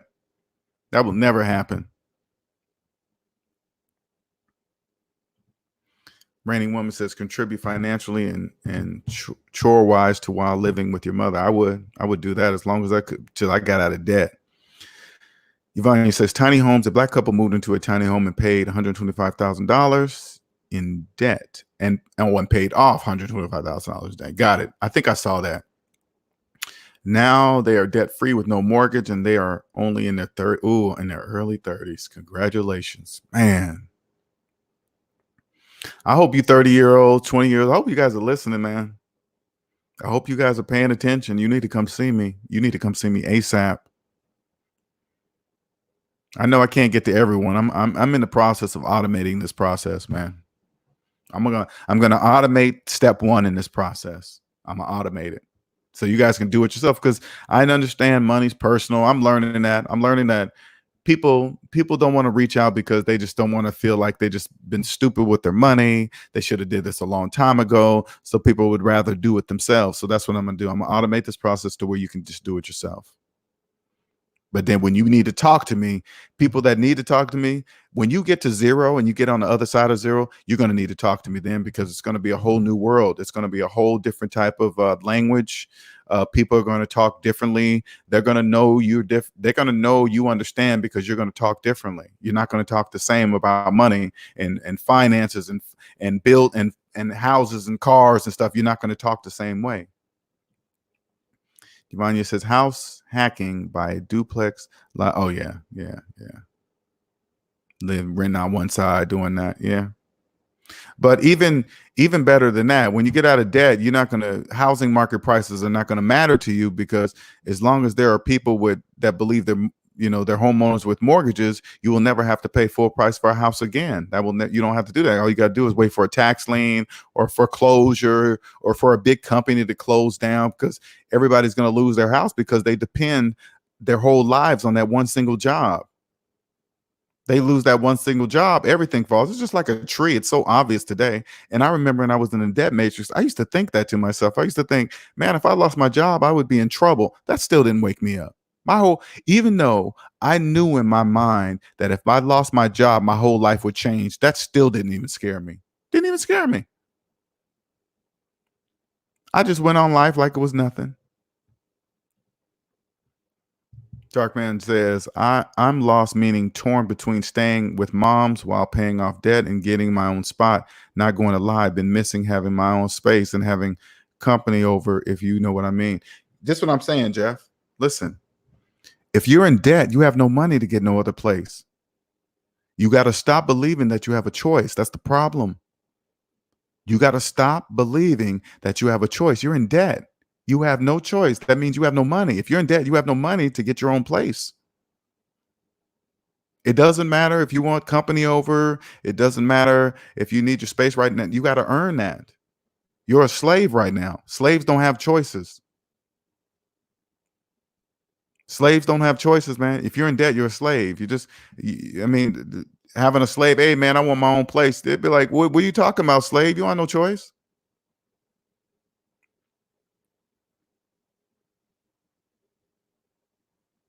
You got to take advantage of what's in front of you. This is a blessing. You get to spend time with your mom and get out of debt at the same time. You're not there because right now you're there because you have to be. You have no choice. You got to change the way you think, dark man. Stop thinking that you have the option of moving out of your mom's house. And that ain't even nothing to be embarrassed about, because the majority of people need to be living at home with their mom and daddy. They don't know that, though. They're in debt.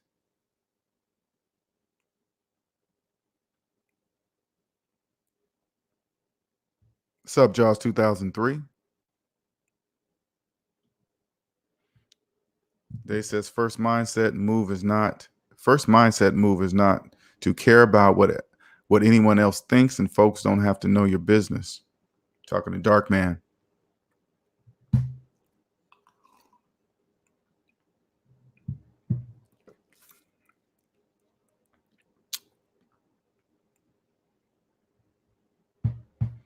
Not sure who Raining Woman's talking about. Please drop the link. I'm not sure who she's talking to.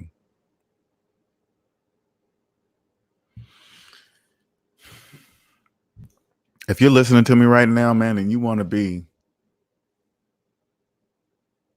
see how easy money comes to you, because you don't chase money. All right. I'm gonna tell you that right now. You don't chase money, you attract it. How do you attract it? You create something. You create something of worth. You create something that will change the life of a person forever. Something that will change the life of a person forever, man. Forever. The way I teach people about finances, there is absolutely no going back. You can never go back. You can't unlearn what I teach you. You'll never get out of debt and say, "Oh man, well, I'm tired of being out of debt. I guess I'm gonna go back into debt." I guarantee that will never happen. There will never be a car on earth that you need to finance so bad because you need to get to work or whatever. That'll never happen. You won't care how big your neighbor's house is. You won't care what kind of a car your friend has. You won't care. You won't even care what type of job a person has. You definitely won't care about their salary. You won't care that, because it means a person's salary means absolutely nothing. Youngsters, 20s, 30s, I hope you listening to me. I'm gonna give you a few tests for you young adults getting out there in the working world. I'm gonna give you a couple of tests, right? This is all you got to do. Ask any of your coworkers, "Hey, do you know how much money? Do you know how much debt you're in?" I guarantee you, none of them will know. Most of them will just guess. Then I want you to wonder, why is that? Because they're in debt. That's why. Then ask them, "Hey, have any of you guys ever maxed out your 401k at 19,500?" Because when you say max out, they'll think you're talking about the match. You're gonna have to stop them and say, "No, I'm not talking about the match. I'm talking about the entire $19,500 that the government allows, the IRS allows. Have you ever done that?" I guarantee you, they're gonna tell you no. Then I want you to ask yourself, why is that? Because they're in debt. That's guaranteed money every single year. Did you know that? That's guaranteed money every single year. Every single year.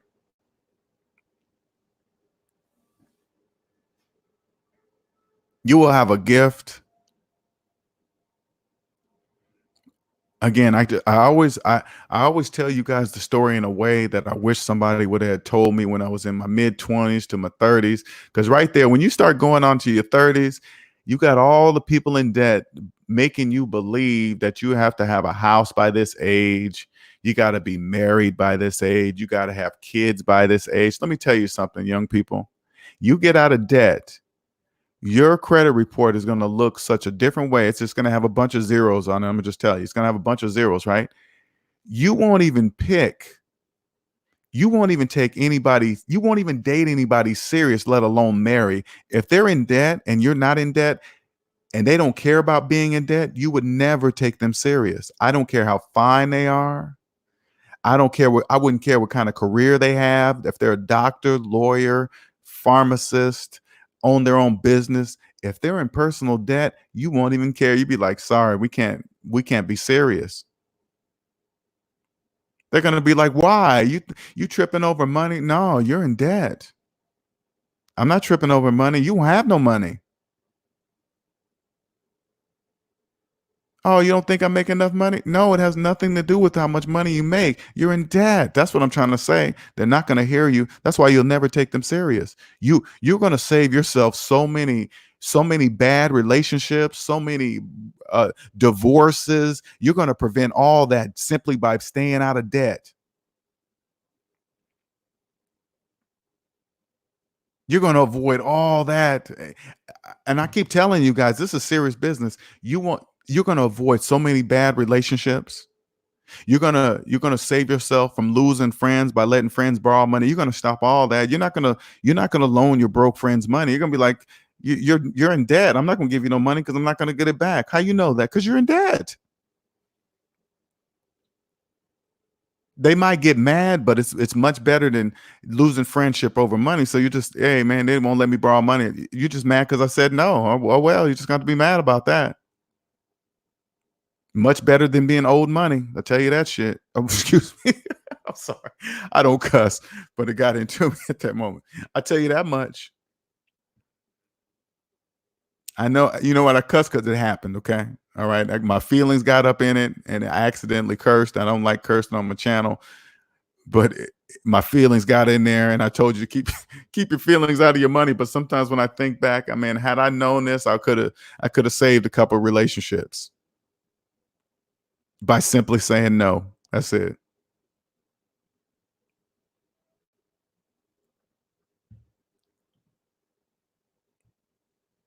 And check that out. The match doesn't come to you unless you're 5 years. See what I'm saying? People in debt worry about things like that. They'll people will stay at a job for 5 years just to get some kind of made up match that the company offers. That's just the craziest nonsense when I think about it now. You mean I gotta stay here 5 years in order for me to get, yeah, yeah. Maybe I don't want to stay there 5 years. Maybe I just want to work here a couple years. That's why the guaranteed money every single year, no matter what your company does, because it has nothing to do with the company, you max out your 401k each and every single year because that's guaranteed money. Guaranteed. Guaranteed ROI. Guaranteed.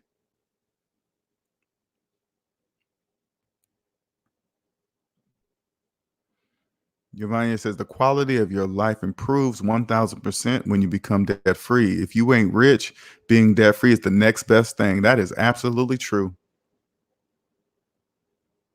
There's nothing, I'm telling you guys, there's nothing that compares to financial freedom. Nothing. Nothing compares, man. I'm so free. Yeah, just a second. I see you there, reigning woman. One second. Let me throw the link up there. One second. I didn't do that. I usually do that. Remind me of when I do that, you guys. Please let me know because sometimes I'll be yip yapping and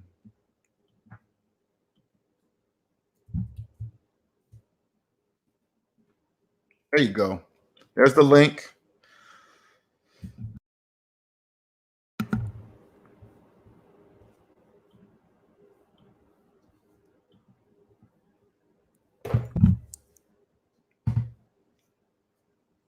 Man, I still be learning, man. Day says I was 35, 36, living with my mom. It's not a big deal. It was more important to knock out a six-figure debt Yeah, way more than that. It doesn't make you less of nope. Only people in debt trip on things like that. People in debt make fun of other people. I once I got out of debt, I don't even hear people in debt anymore. I don't even hear people in debt anymore. I don't even hear them. I don't hear them talk. I mean, don't get me wrong, I hear them, but I don't pay attention to them because nothing they say makes any mathematical sense. None. Silent Ray says, LOL, you good, Unc. Feelings happen. Just have to stay aware and under control. Yeah. Thanks, man.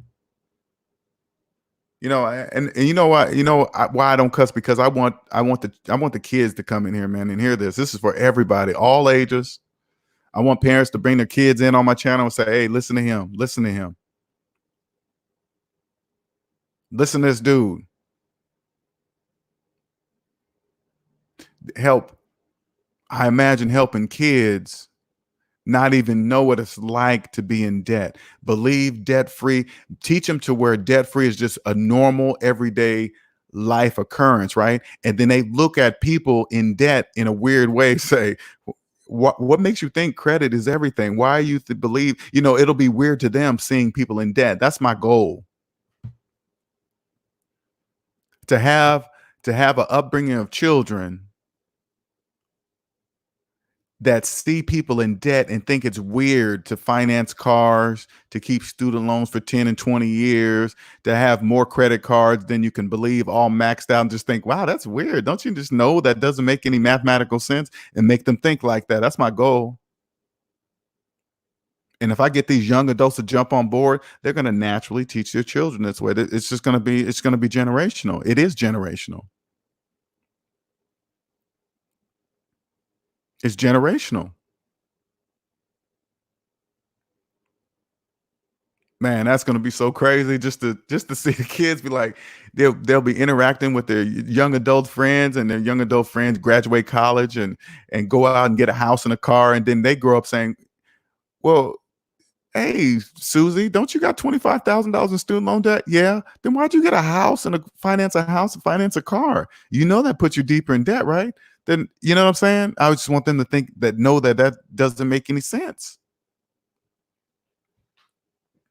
And then they'll be like, "Hey, Susie, they taught us this in grade school, right? That's what they said. They said you just do this and you'll be free, right?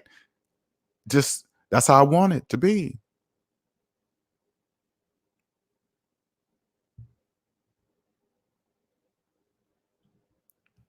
They says I've carried some sort of debt from year 2002, first credit card through 2000 to 2020.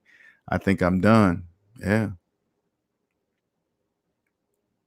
I have one credit card that I keep, but I pay it off every month. So it's a tool. I look at credit as a tool. It's a tool. I use it. Don't get me wrong. I use credit for what it is. It's a tool. My credit score is around 730, 40, 50, something stupid up there. I don't know. Doesn't matter. It makes things, it's part of the world, so it makes it convenient for me to rooms, rent cars. I just don't. I mean, I've seen a person try to rent a car with a debit card. Oh my God, it's so much hassle. They got to verify the bank, make sure the funds is. I'm just like, hey man, here's the credit card. Boom, I'll just pay the credit card off. I don't have to ask any questions when it's time for me to pay it off. I just pay it.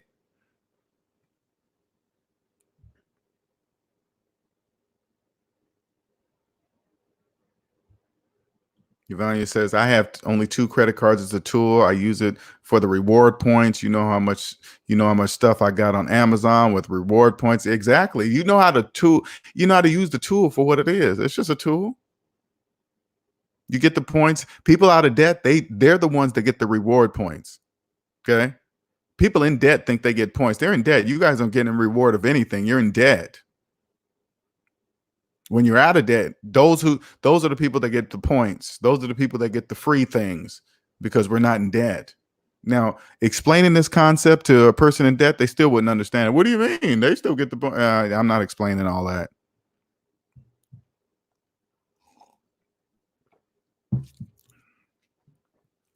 the best way I can explain to somebody in debt that might be jumping on the channel and hearing, wait a minute, I do get the reward points because I see them on my file inside of my Amazon wallet and all this other stuff. This is what I'm saying. Okay. So you can understand. Add up all your savings, add up all your debt. Savings minus debt equals your reward points. Add up all your savings, add up all your debt, yes, including your mortgage, yes, including your student loan, and then go savings minus debt equals your reward points. That's how much reward points you're getting. That's your reward points. What do you mean? That's a large negative number? Yes, that's what I mean. That's your reward points. Now you're probably this is where people in debt struggle. This is where you struggle. You know my math is correct, but you still won't accept it. You know the math is correct, but yet you still won't accept it. That's why. That's why this is the gift. This is the superpower that I have. It's like when people talk money and they make no mathematical sense. I feel like Neo dodging slow bullets coming at me because they don't even know what they're saying. They don't. You just want to go, hey, you know what all the stuff you're saying makes absolutely no mathematical sense, right? They still can't hear you.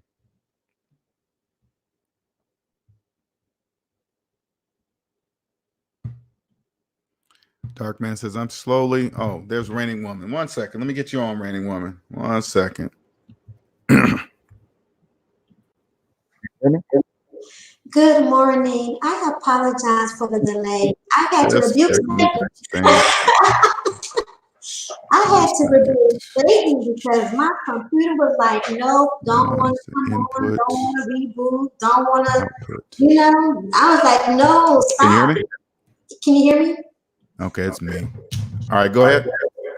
Hey, good morning. Can you hear me? Yes, I can hear you. Go ahead. All right. Can everybody in the chat hear me okay? Mm-hmm. Okay, awesome. I apologize for my delay.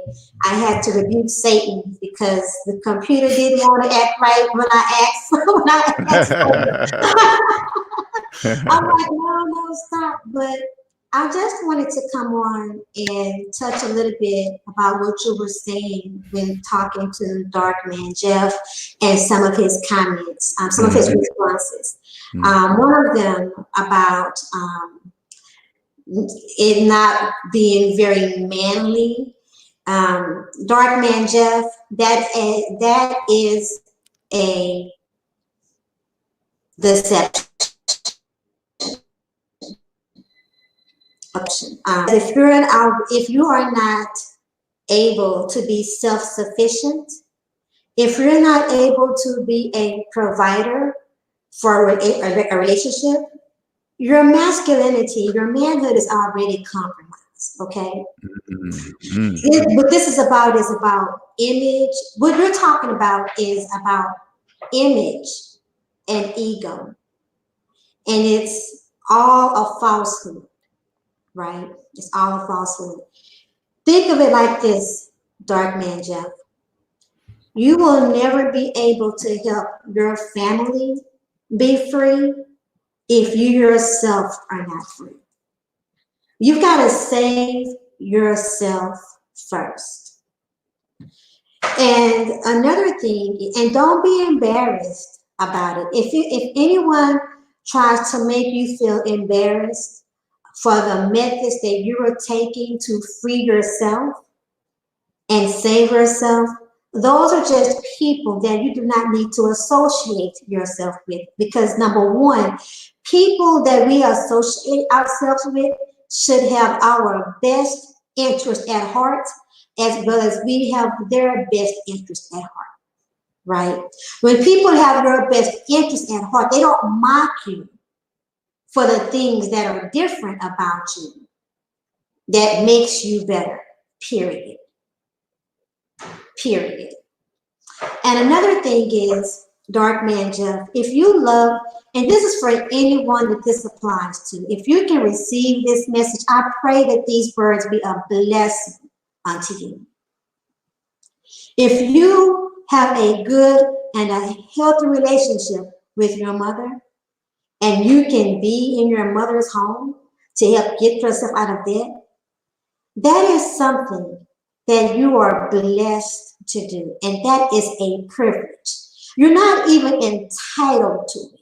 It is a privilege, but it is also a privilege that many people don't have.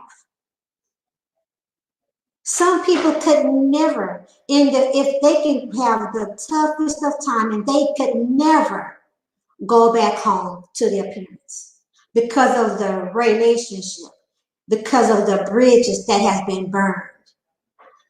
No matter what the cause of it or who's in it.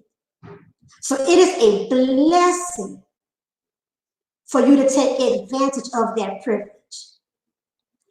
Number two, if by any chance you're not in the best relationship, right?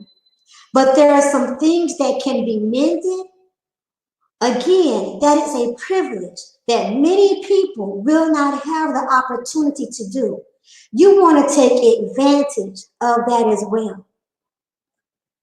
But if you have that ability and that privilege, you will never, ever, ever, ever regret taking advantage of, not abuse it, which is why I say contribute in some way financially and contribute in helping with the chores because you're not entitled. It's about being responsible as well, right?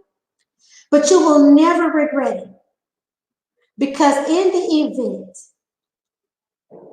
something should happen, you death, illness, uncontrollable, life should happen, and you had that time, you will never regret having to have that time. So don't even think about it as just I'm using this to get out of debt. Think about it as well as the opportunity that you have for this time that you could never, ever, ever get back. Like we're talking about the essence of time, the value of time. That's time that you can make very worthwhile. Now, I'm not to say that at some point it may not be like a pain in the butt, right? Because life sometimes is a pain in the butt, but a few pains in the butt occasionally is a worthy sacrifice. It's a worthy discipline at the moment because you're going to have that in life in general. Period.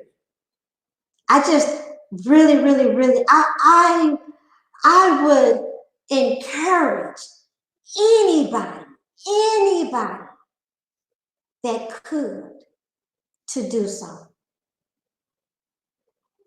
That's all. Thank you, Lionel. I like that. Thank you. I appreciate you getting on saying that. That was strong, powerful, man. You there? Okay. You jumping off here? You staying on, Raining Woman, or are you jumping off? I'll stay on in case something else comes on. I have to fight with the computer. Somebody might ask you a question. Somebody might ask you something after that powerful delivery. Sure, go ahead. So Dark Man, don't you got to mute your? Can you mute your thing, Raining Woman? Get some feedback. Hey, Dark Man, you got to look at it mathematically. Okay, you got to stop thinking that you even have a choice to do so. So don't even take away that the pride, I should be doing this, I'm missing. You have no choice. All right, you stay like that, you'll stay real with yourself. And like, let me give an example. Again, I always tell this story. I moved out of my fancy high rise, sold my Lexus and all my other stuff, and moved into a room in my sister's house. I automatically went there and I said, okay, hey sis, I'll pay half of everything, the mortgage, light, cable, whatever was in there. That was an automatic because there is no other place that I would have been able to live for cheaper with all the amenities at that place. That would have never happened in living in Seattle. That will never happen. So I said, this is the only time that's going to take me. I'll have the most amount of money to pay off all my debt. Once I did that, I was free. I've never looked back. Now all I do is create. That's all I do is create. That's it. I create to help other people, to help other people feel the same gift. And you've been following me for a minute, Dark Man. You've been you've been following me, man, but you got to get on the plan. It takes a plan. You can't just cross your fingers and hope. There's a plan. I can give you the plan. You just got to follow it. That's it. You know? Anybody else want to, you guys can jump up in here if you want. I put the link up in there, and I just came on today because I was feeling it, because I really understand what I have today. It's a gift, and it's a gift to help other people to change their lives, to help them understand that it's okay to open up and say, you know what, I've been doing it wrong financially, and it's time to do it right. Once you do it right, you'll thank me for the rest of your life. And I'm not bragging. You'll thank the S&D family that they even exist. Everybody in this room that even exists, you'll thank everybody for the rest of your life. That's how it works. Well, we're going on, it's just landed 2 hours. So if you guys have any other questions, please feel free to ask now. You can even jump in. Dark Man says, why does this feel like the altar church? I know it's almost like I know it doesn't it sound like that? It's so crazy because all I'm talking is mathematics. That's the craziest part. It sounds like it's funny. It sounds like everything else, but what it is just math. I'm not even saying nothing fancy, but that's funny, Dark Man. DTN says, Linnell, so being debt free now, how do you look at a job salary now? Like, would you take any type of job, no matter the salary? Nor now that no, I wouldn't. I would never work at a place because of money. I would never work at a place I, I noticed I would take a lower paid job because it's it's not as uh stressful, right? So it's because when you don't have any debt, you can afford to take lower paid jobs because you don't need that much money to live, and you can still stack money and buy real estate and invest. You could still have all that with a lower paying job. You can. Like I always tell you, anytime they tell you statistics on TV and stuff, they're only talking to the average. I'm not When you're debt free, you're no longer part of the average at all. What's going on, Hassan? Hello, Big L. Just popping in on the hey man, on the graph. Okay, come on in here. Debt free church. Yeah, no religion needed up in here, man. I don't do religion. None of that. I mean, I'm not anything that preaches peace and harmony amongst everybody else. I'm all for whatever religion that is. If a religion it's just made to help other people and somehow uplift people, I'm all for that. I'm all for that.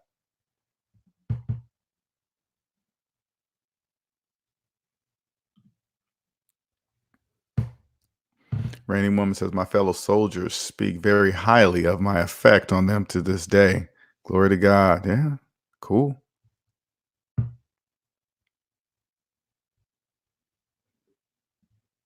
I just love what I do. I love what I do. I know, like right now, I'm working on something to expand what I do. And I know in order to reach contacting people one on one, that's great. I mean, the people that come to me that have finally reach out to me, they've had enough. And then they're saying, hey, Linnell, can you help me? I say, sure can. But in order to reach more, I do understand that people are going to want to do it on themselves. They want to do it themselves. So I'm gonna create something so you guys can do, like, for example, like the 149 package that I have right now that I offer. I'm gonna automate that to where you guys can do it yourself. Okay. So it could be cheaper. So because some people, they just want to see if they can do it on their own. They don't want anybody up in their business. Even if it's me who they trust, they still don't want it. That's cool. It's not a big deal. So I'm gonna automate that process for you guys. So I'm working on that now. Actually, I'm gonna finish writing the first part of it today and actually make the video for it, and then do the other one. I'm gonna knock this out this weekend. Derek says, is bankruptcy a good thing? Chapter 7 is. Chapter 13, no. Chapter 7, yes. Chapter 13, no. Okay. So if you get a bankruptcy, you always get you try to go for a chapter 7. Okay. And plus it counts on how much money you're talking about, Derek. That's a big thing too. Okay. Rainy Woman says, thank you for sharing the link to my channel. Oh, somebody put it in there? Cool. Oh, there it is. Okay, cool, Nicer. I really appreciate that. Thank you, Nicer, for doing that.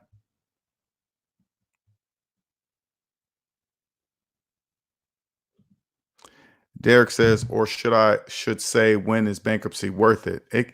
Put it this way. Put it this way, Derek.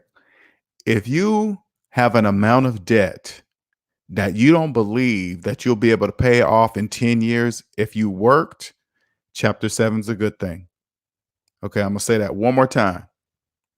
If you have an amount of debt that you don't believe that you could pay off in 10 years of your life, chapter 7 is a good thing.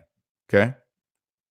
So the reason why I say it like that, because some people believe if they have $20,000 in debt, they should file for bankruptcy, chapter 7, right? So the same rule applies. If you believe that you cannot pay off $20,000 in 10 years of your life, that's a different story. Chapter 7 won't help you in the way you want it to help you. So let me say that one more time so you guys can get what I'm saying, because I might have lost some people. All right. If you have an amount of debt, a large amount of debt that you don't believe you'll be able to pay off in 10 years of your lifetime, chapter 7 is a good thing. Now, if you have $20,000 worth of debt, the same rule applies. If you don't believe you can pay off $20,000 in 10 years of your life, chapter 7 is not for you. You have a different problem. Okay. That problem is that you don't believe in yourself.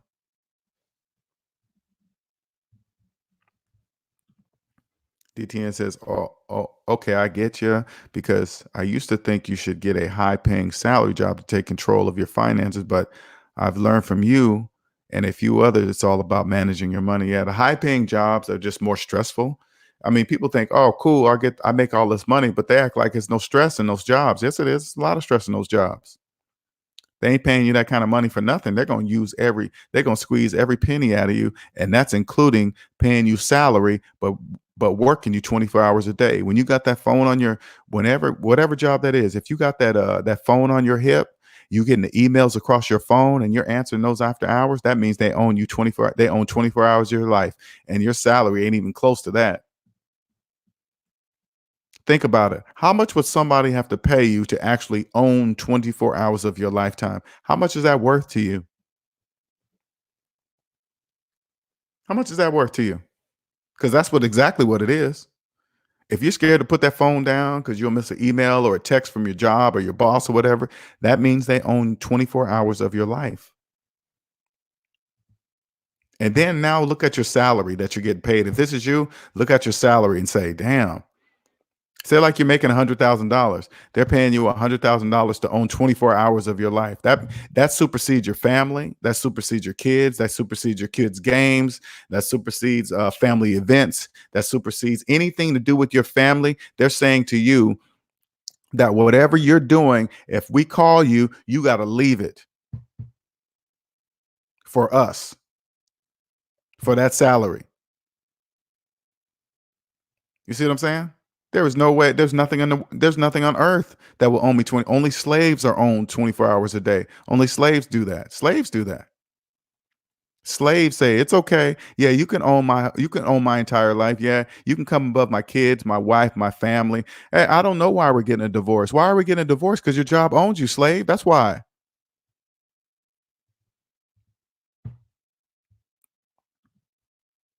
Derek says, laughing my ass off, 20K in 10 years. Damn, you got to be broke. Yeah, you got to be broke, Derek. But you see how you laugh? People do it.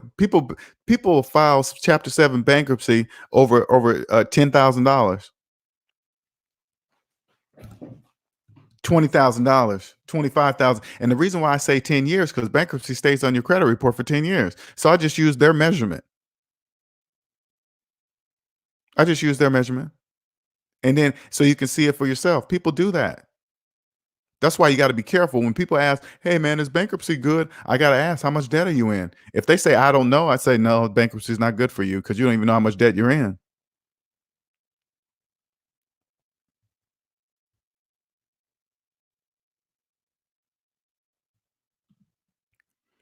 TTN says, "When you said you went from 100K to 30K, I was my mind was blown, but I heard a few others shared almost a similar story." Yeah. And see how it blows your mind. This is why it blows your mind, DTN. Because the news says if you're making $30,000, you're in the lower class, right? You're in the bottom class, the lower class, middle class, upper class, right? Hey, if you make $30,000, you're in the lower class, you're broke, you're a bum, whatever they say. They always make up this stuff, right? But in reality, classes don't even exist. Lower class, middle class, upper class, those classes don't even exist. Now, I know that's mind blowing too for a lot of you, and I'm explaining it to you so you can understand why they don't exist. If a person makes a couple $100,000 a year, they're probably considered middle class, right? But if they're $400,000 in debt, if they're in debt more than they earn, what class do you think that is? They're just in a debt class. That's it. They're in a debt class. If somebody's making $1 million a year, they're probably considered upper class or whatever, right? But if they're $2 million in debt, they're in the debt class. That's the same thing across the board. That's why classes don't exist. That's just made up too. Only people in debt believe in that kind of stuff. So when you hear things like that, $30,000, that's why you think that, DTN, because of what the news and the media has told you. But what you're not listening to, the majority of people don't listen to. They always start out with the average. They say the average student loan is this. The average. They're talking only to people in debt who are part of the average. That's why they believe it. Oh, that's me. If is your car payment around this 500? Yeah, you're part of the average. Is your mortgage payment around this? Yeah, it's that. You're part of the average. Yeah, you're part of the people who are in debt. That's it.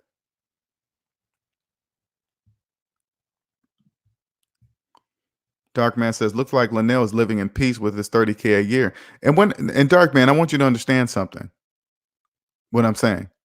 I'm not saying I make 30K a year. I'm saying I live off of 30K a year. Okay, there's a big difference. I did not say I make 30K a year. I say 30K a year is how much it costs me to live every year.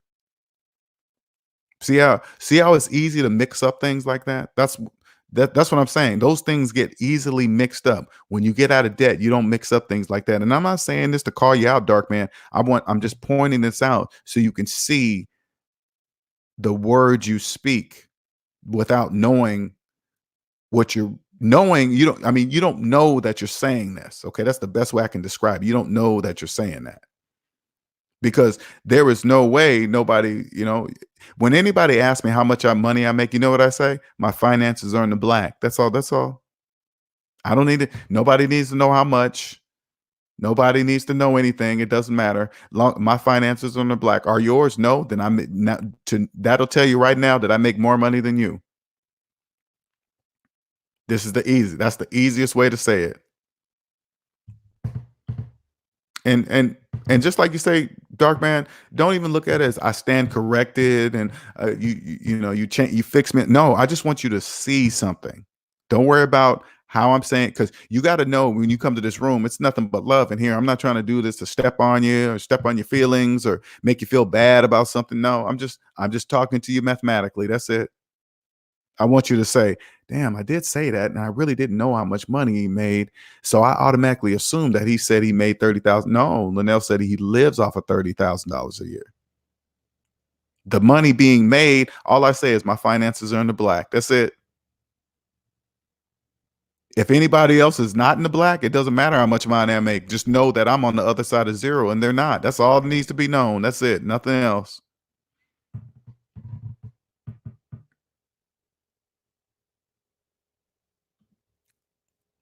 Cosmic Wisdom says, yep, nicer. I don't care about other people's opinions of me. I care about living life and intent on purpose that fulfilled me. Nah, I think Cosmic Wisdom be crying. I think she cries at night when people say bad names about her. Cosmic Wisdom looks like that type. She looks like, oh my God, she said I own an old car, so I must be a bum. Oh, I felt so bad. Oh my God.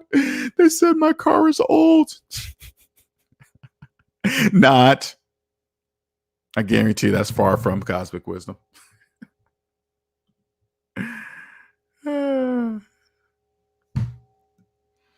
Hyphy said, Cosmic Wisdom says, Hyphy, did you know a dude asked me to buy him a pair of Jordans? I was like, you better ask your mama. Oh, man. Maybe he wanted you to be his mama, Cosmic. Maybe he was asking in a very direct way, indirect way. They said, that sure ain't Cosmic. Yeah, I know that. Everybody knows that.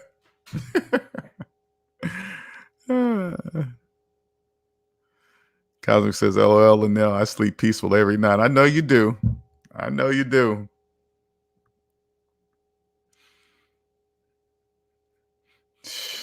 Man, you know, for you guys looking, you know, this is how, okay, if you're in a debt matrix, I'm going to give you some pointers how you can kind of tell people that are financially free. I'm gonna give you guys some hints so you can, because I know it's hard to see through the abyss of bull crap out there in social media. Everybody pretending to be rich. I'm a sort of point out the people that really have money. This is how you can spot them. Okay, they're always happy.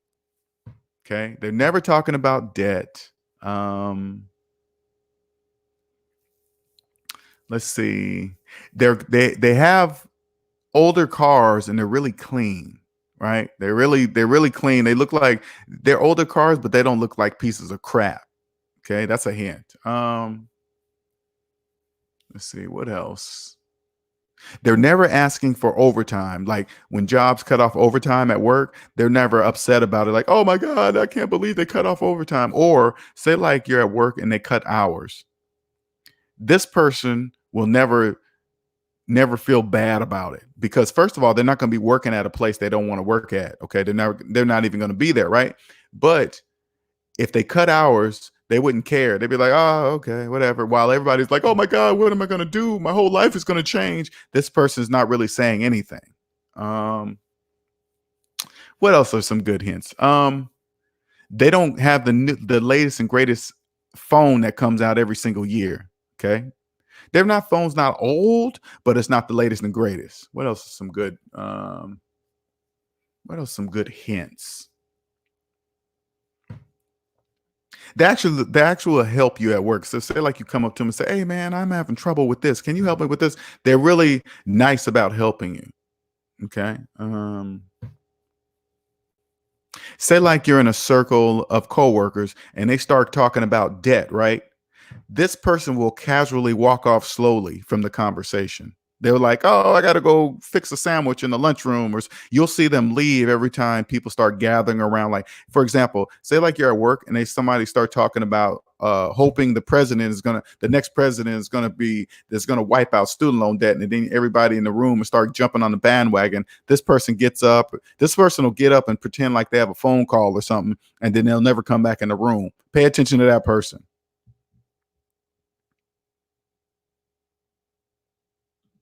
Yes, always happy and at peace. Exactly. Darkman says, man, I see chicks actually buying dudes pairs of retro Jordans. I always thought that was odd. That's just people in debt doing things to each other for people in debt. Rainy Woman says, we just got a thumbs down on the stream. The person that hit the thumbs down button don't like, man. That's funny. I think it's hilarious. I think I got a troll, because every video I get a thumbs down now. Somebody will pop in there and put a thumbs down. I'll get one or two. I don't get that many, 1, 2, or 3. Maybe I've seen 3 at the max.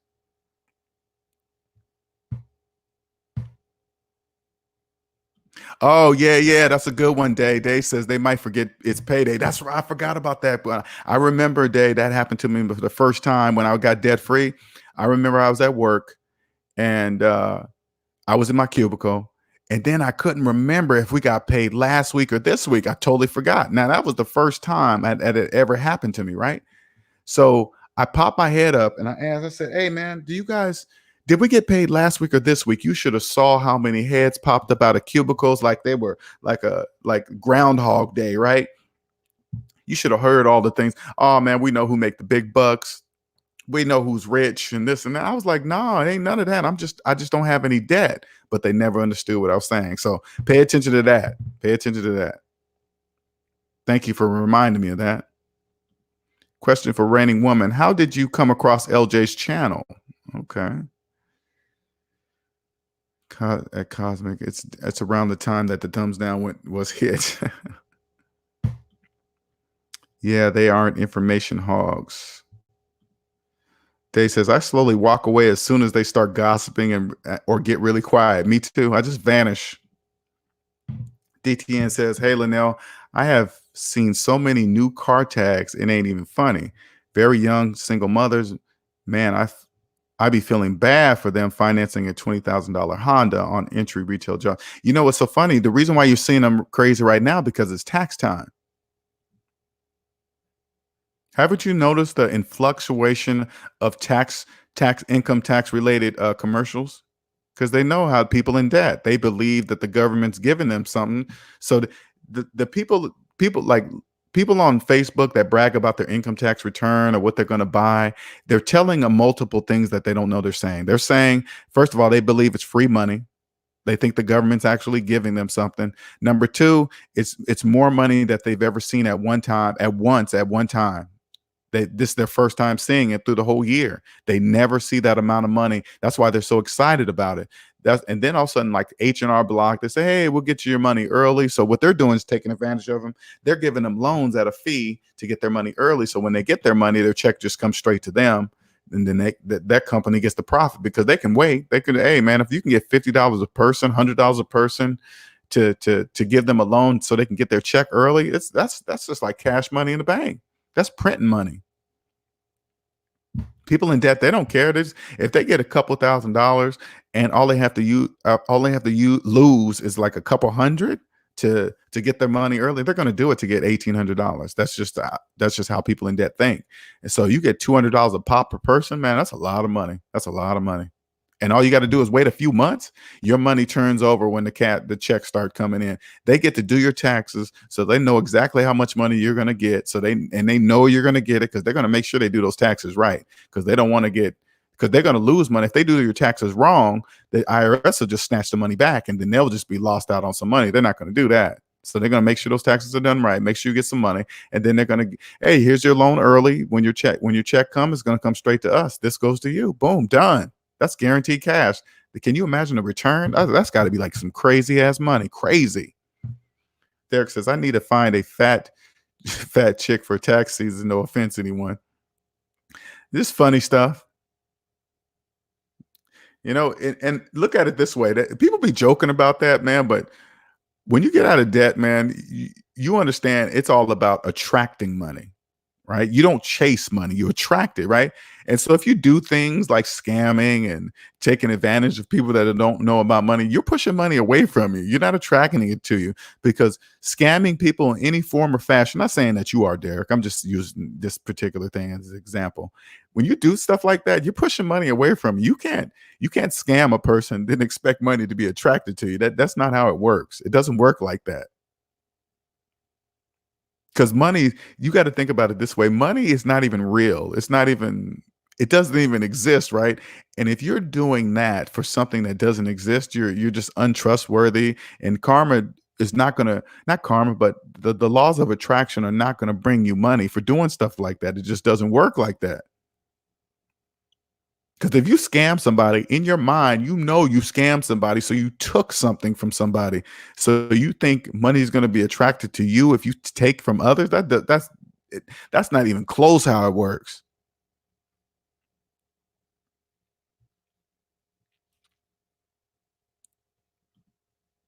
Darkman says, drive time salesman palms are definitely itching. Oh my God, going in so many folks heading there to get those crazy subprime car notes. Man, prime time, drive time. Ooh, man, oh my God, those commercials, they be cracking me up. Those drive time commercials. Like there was this latest commercial I saw. It said, hey, we can we can guarantee your down, we can come up with your down payment guaranteed or something. It was funny. It was so funny. It's like, we can guarantee your down payment. It's like, no, what did it say? Not guarantee. Some good down payment or something. It was just, I don't know. They just say things that make absolutely no mathematical sense whatsoever. And people, you guys see how big these car lots are. Drive Time, CarMax, they're all the same. They're all the same. They cater to people in debt, right? Think about it this way. It doesn't matter the best car lot in the world, the fanciest one. It doesn't matter. If you're financing car, you're in financial trouble, because anybody that finances cars are in financial trouble. You're financing the taxes too, and there's no way I'm financing taxes, okay?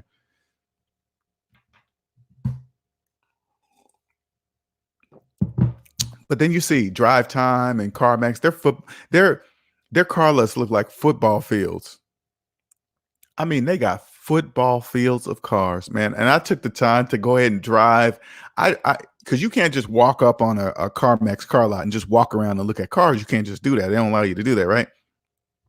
So they force you to walk through the front door. And right when you get to the front door, they got this desk that's sitting right there and say, "What's your name? Who are you?" I mean, they grab information right from you before they even bother to let you in. It was just crazy. I just wanted to walk in and see one, because I was like, man, what are they doing? Right? It's like a it's like a big funnel. It's like, excuse me. You know how they rustle cows? You know how cowboys or farmers, they rustle cows through these gates to lead them to where they want them to go, right? It's the same thing. It's the same thing. They don't let you walk on the car lot so you can walk around and say, "I'm just looking." You got to walk to the door. Somebody greet you right at the door with a big desk and ask for your name and this and that and blah, blah, blah. And then after they get your stuff, and then I'm assuming they come up and get a person to bring you around there and do it. It's just so crazy. It's just like a big funnel. And you got to remember, even people selling the cars, they could be in debt because they want that commission so bad. You got to remember, people are in debt, so they do things for money, right?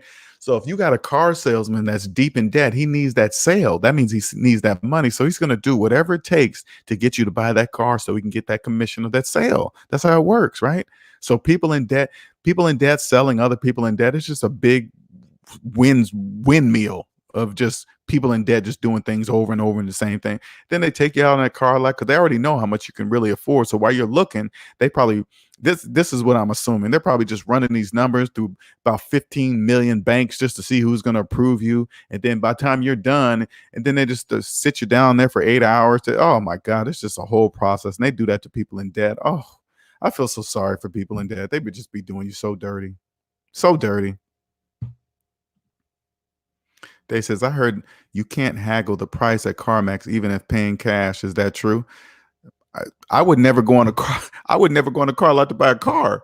I would buy for half price from somebody in debt privately. I would never go on a car lot. Who cares? It's like this day. Who cares about or CarMax's rules? So what? Oh, we don't accept cash. So what? I'll never come there anyway. It doesn't matter. I'm going to somebody in debt and buy it for half the price. Terrell says, "I sell cars on the side and love to sell during tax time." Ooh, I bet you do. That's like Christmas.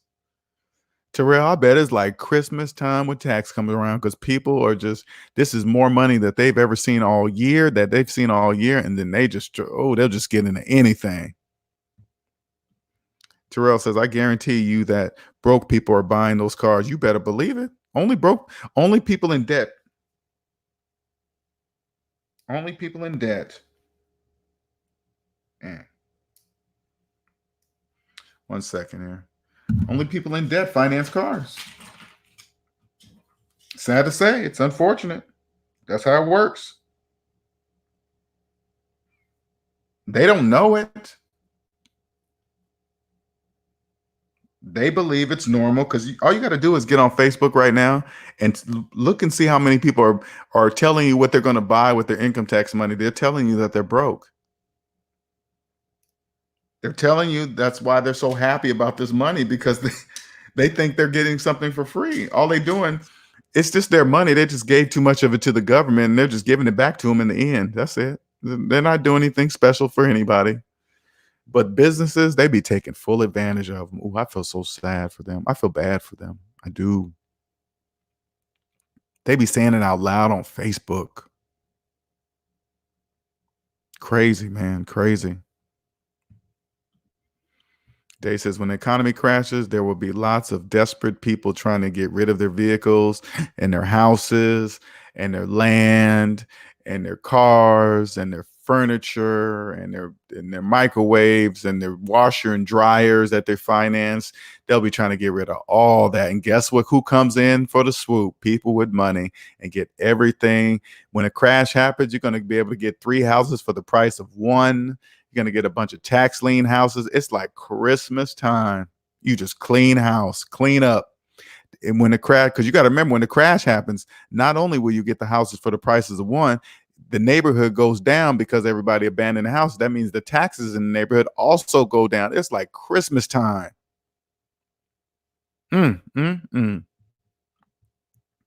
Terrell says the tax checks are burning their hands. They can't wait to spend every penny. That's why car lots be like, yes, buy here, spend here, cash your check here. It's, we can cash a check. Oh my goodness, it's horrible. It's bad news. And then next thing you know, they get the car in March and they're getting it repossessed by April. They don't even have it until the summertime before it's repossessed. And guess what? They start that whole process over the following year. They do the same thing over and over. And if they get it repossessed, they'll say something. They'll make up something. Oh, man, I lost my job, or my friend broke up with me. So-and-so said he was going to pay the car note, but he didn't. And, people in debt just make up some of the stupidest nonsense. They don't even know that they're just lying. I want to look at somebody with this superpower I have and say, do you know you're lying to yourself? Do you know that when you say things like that, do you know you're lying to yourself? You're only fooling people like you, people in debt. DTN says, how Linnell and S&B family. I gotta get back to the plantation and finish my productivity. Oh, all right, DTN. I'll see you later, man. You have a good one, man. It ain't gonna be too much longer anyway. We're 2 hours and 30 minutes in. Hyphy says, every month is tax season for me. I'm not excited. That's funny, right? Nothing to be excited about, right, Hyphy? Ain't nothing to be excited about.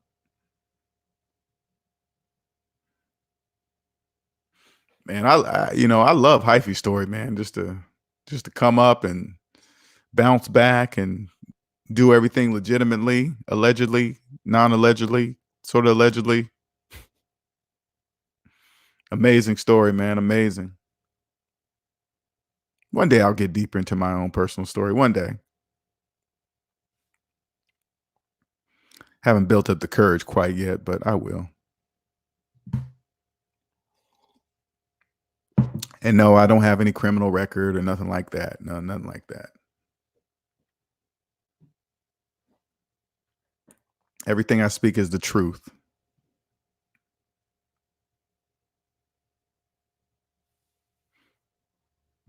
Now, like I said, we're 2 hours, 30 minutes in. If here's the link one more time. If anybody else want to jump in, ask a couple questions. I'm here looking at my vision board after getting off that collab with Mike, a sneaker guy. Man, I went out and bought me a vision board. So I got my 2020 vision board, wrote down some stuff on it already. Today's video wasn't one of them. But sometimes I feel like I gotta say the things that I say on my mind so I can get this off my chest.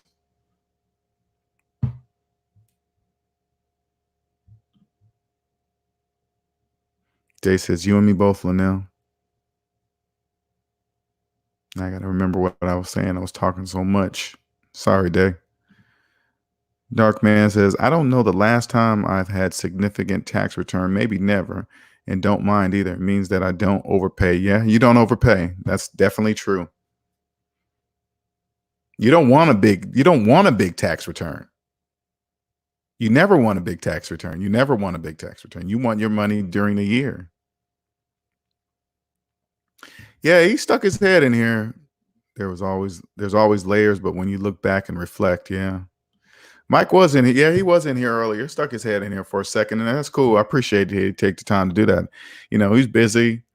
I got to make myself let me stop saying things like not make myself busy, but I know there's some, let's put it this way. I know there's some things I have to do. Like this week, there's a couple of major thing. And the major thing is what's called an opt-in video. I'm going to get that done. Not that I got to get it done. I'm going to get it done before the weekend, Saturday. I put that limit on myself. Saturday, I will have the video done for the opt-in video. I'll explain that later. These are things that are a few months down the line, so it's nothing happening soon, but I'm just kind of giving you guys an outlook of it. So be looking out. It's going to be like a short free online course, and then that's going to lead into the services that I offer and blah, blah, blah. That's how it works. And then that's what we're going to do, okay?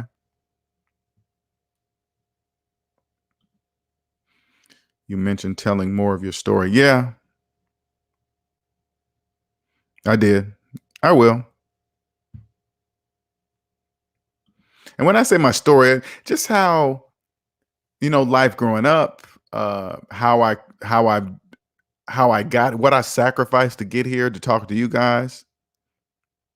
Hyphy says some of my stories aren't suitable for YouTube. You guys will hear them in the voice chat on Discord. Yeah. You gotta just like, Hyphy's right. You gotta limit to certain things you gotta say. It just is what it is. It's not like you care what people think, because that's what holds you back. If you care about what people think, but there's certain rules. How can I put this? There are certain rules that you must go by. They're not written down. It just is. It's just the way it is. It just has to be that way. There's rules that you see in the regular debt matrix world, but once you get out of debt matrix, you're like, oh, okay. If you want to be at a certain status, there's certain rules you got to go by. It just is what it is.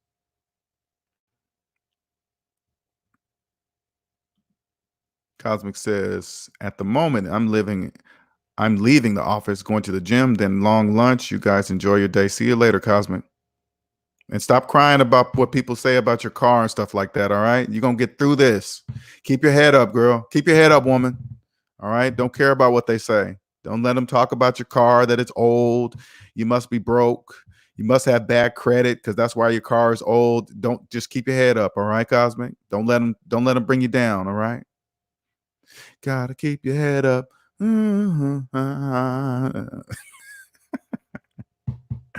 I forgot the beat. I'm sorry, Tupac. That was a Tupac song. For you guys I know you guys read about Tupac in your history books. All right. I grew up at that time, so it was one of his songs. Day says, but you are guarded about your story. I am the same way. Yeah, you know what? It'll come out. You can come out at your own time, Day, when you're comfortable. Each day, put it this way, Day.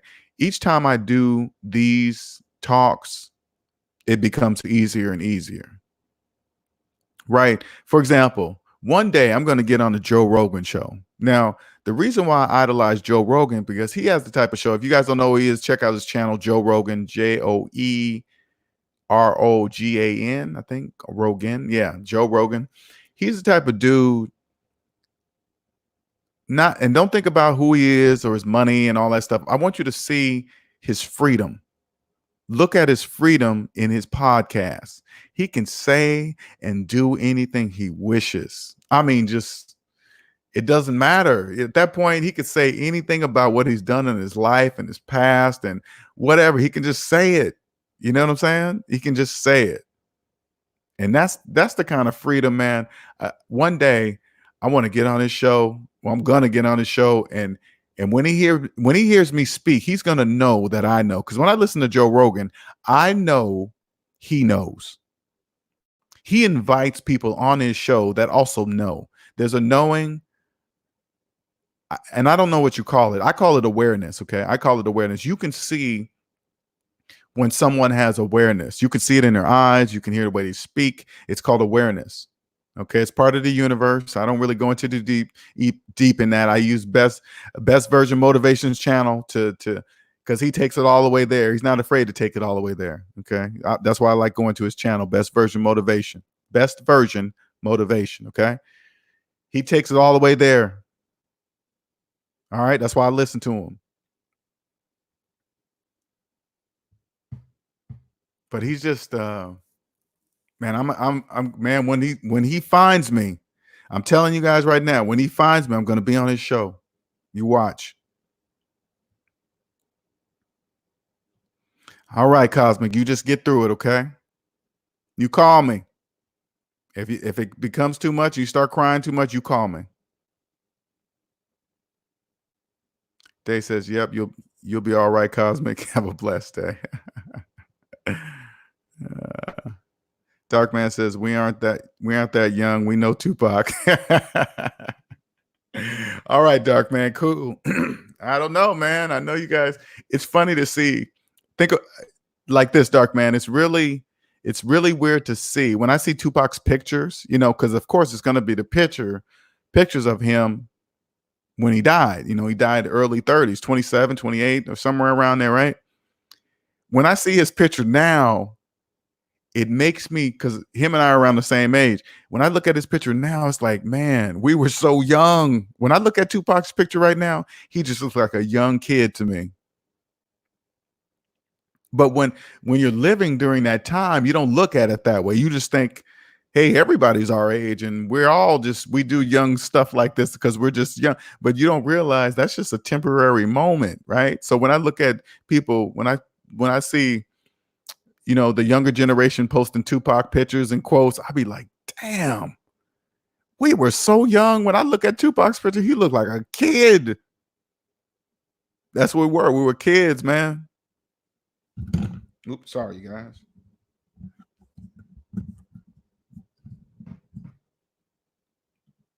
Nicer says, been a Tupac fan since a classmate gave me a cassette of his second album. Don't get me started. A cassette. Wow. A cassette. Then it got CDs.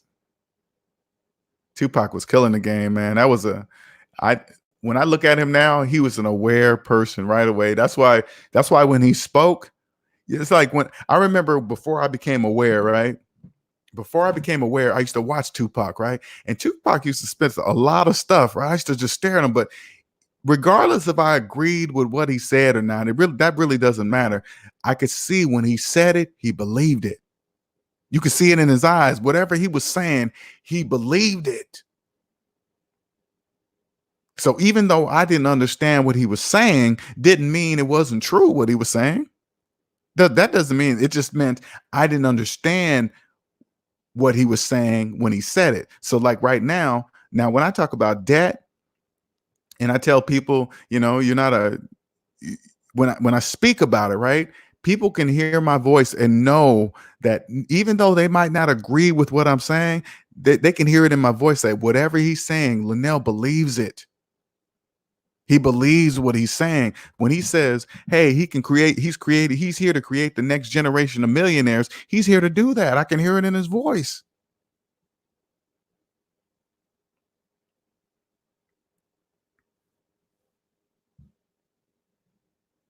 I have a gift, man, and I'm blessed to have this gift. Let me put it this way so you guys can understand something, okay? And I'm gonna use the original or the Matrix, the movie, the original one that came out in 99. Let me walk you through that real quick so you can understand something. First of all, an aware person wrote that movie. Okay, an aware person, and this is how it works. I remember when I went and saw The Matrix for the first time. It was an awesome movie. I was fascinated by it, and I thought to myself, what if that is for real? What if that movie is real? Right? What if it's real? Right? But when you're watching a movie, you're watching something. Okay, you're watching it from an aware person's perspective of how it really is. Like they're trying their best to explain it to you through a movie. Because they're basically saying, hey, there's something going on and it's called the Matrix and it works a certain way, but I'm going to try my best to depict it a certain way through movies and through animation and actors, right? So when I was watching it, I'm trying to picture, man, is that true? The screens are really not there, and that's a no, it's not like that. The debt matrix is real, right? So I think about, how can I depict something like the Matrix, like the debt matrix? I can use the movie The Matrix. The Matrix is the same thing as the debt matrix. It's the same thing. Like the agent Mr. Smith that was always after Neo, right? He look at him as the credit machine. Okay. So when you say, hey, should I pay off a credit card and close the account? Mr. Smith comes in and says, hey, if you do that, your credit score is going to go down and you're not going to be worthy of the credit gods. And then people don't do it.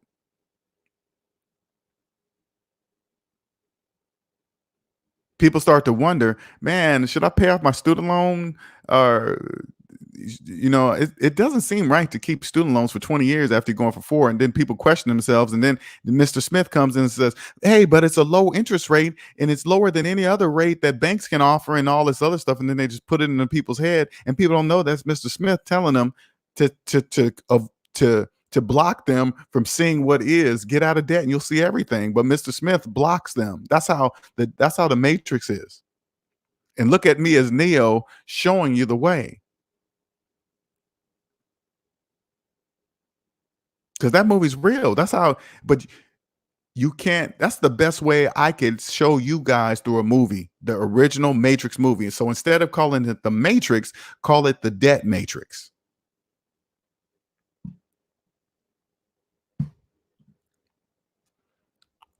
Nicer says, very aware. It had hundreds of songs recorded and 6 movies, all at the age of 25, even with an 11-month incarceration. I know, right? And he even went to prison,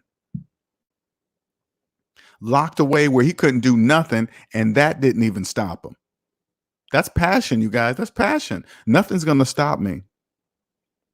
Now I understand what Tupac felt inside. I understand his drive. I totally understand it now. Nothing's going to stop me. Nothing makes them. I make up my mind. If I want to be successful, I say that's what I'm going to do, and nothing's going to change that. I already have it. It starts with your mind. You have to know and believe in your mind that you can do whatever it is you put your mind to. You have to literally believe that. I know growing up, you hear it. Oh man, you can do everything you set your mind to, but you don't know what that means if you're not really taking it right. Oh, okay, cool. I guess I'm gonna be a superstar. No, it's not like that. It's a different way.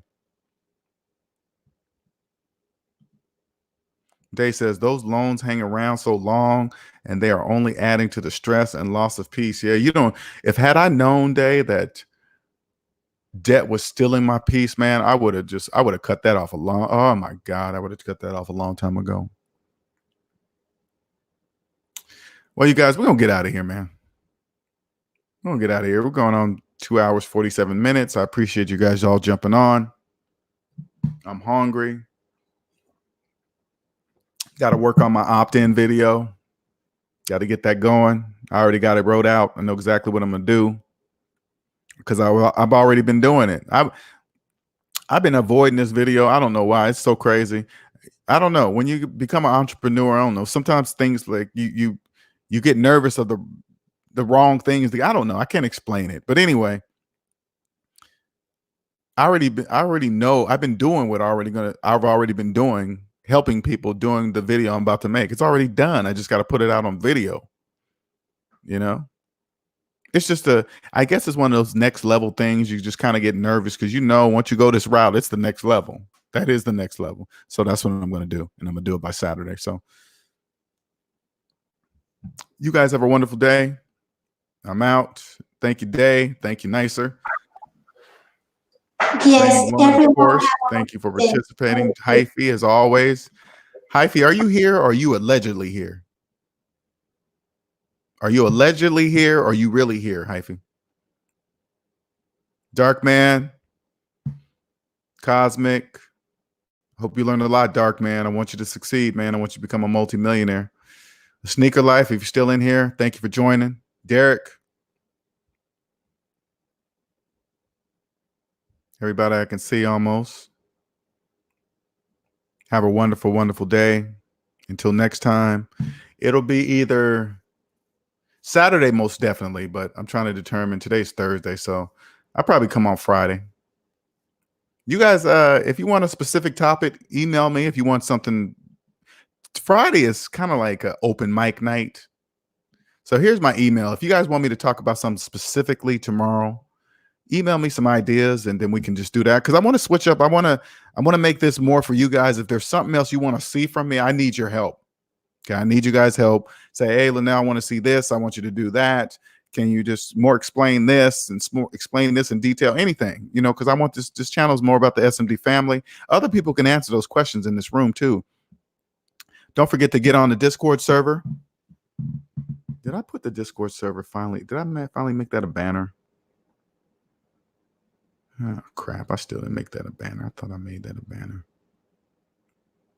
Hyphy, if you're still on, man, can you post that Discord server? Because I want to remind you guys, if you guys are new to the channel, please don't forget to join, because we're gonna have a raffle, a pick out, because we have a SMD family member, Mike Rurambo. He donated he purchased from me 45 minutes of my time to donate to somebody in the room that joins the Discord server, and then we're going to randomly pick. We're going to go 2 weeks because we got to get people in there, because I wanted this to be fair. We was going to do it this coming Sunday, but not enough people are jumping on the Discord server.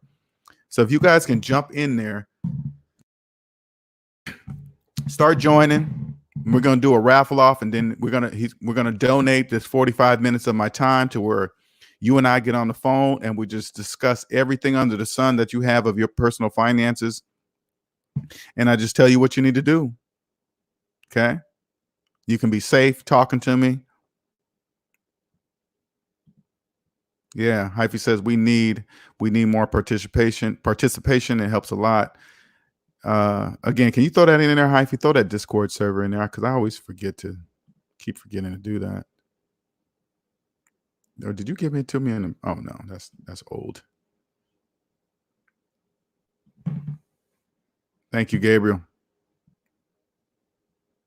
Okay, so there's the link to the Discord server. Please copy, paste, join. I really want to, Mike did a huge thing, man. That's just the ultimate kindness, sharing, helping. I help him, he help you guys. Okay, that's how it works. So I really want to raffle this off and give some deserving person that really needs this help for absolutely free.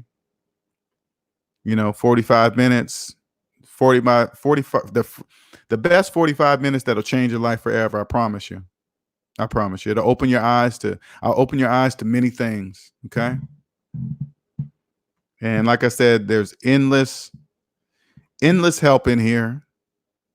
You join the Discord server. Not only do I answer, other SMD family members are in the room. They'll help you answer all the questions. It's not just me. It's not just about me. I'm the bobblehead.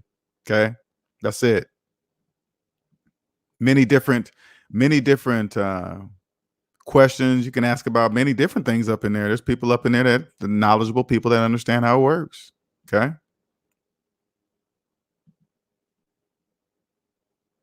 Now, if you need my help, all you got to do is go to savings-debt.com, scrolling there at the bottom. You can pick your own time to talk, free 30-minute consultation. Pick your own time to talk. Please don't forget to set your time zone where you live, so it'll cross coordinate with mine, just in case if you're not East Coast time zone, because I'm 3 hours ahead now. So if you're West Coast, Midwest, whatever, it's going to be different time zone. I just want to make sure everybody lines up right. I usually send you an email to make sure you did it right. Hey, is it this time? Make sure it correlates to your time, because I've had a couple incidents in the past where we're just off time and I didn't realize it was the time zone setting. So there's a server name or server URL one more time so you can jump on there. All right, you guys have a wonderful day. Until next time, again, send me those ideas. If you want something to be talked about tomorrow, okay, just send it to me. Let me know. All right, you guys have a wonderful, wonderful day.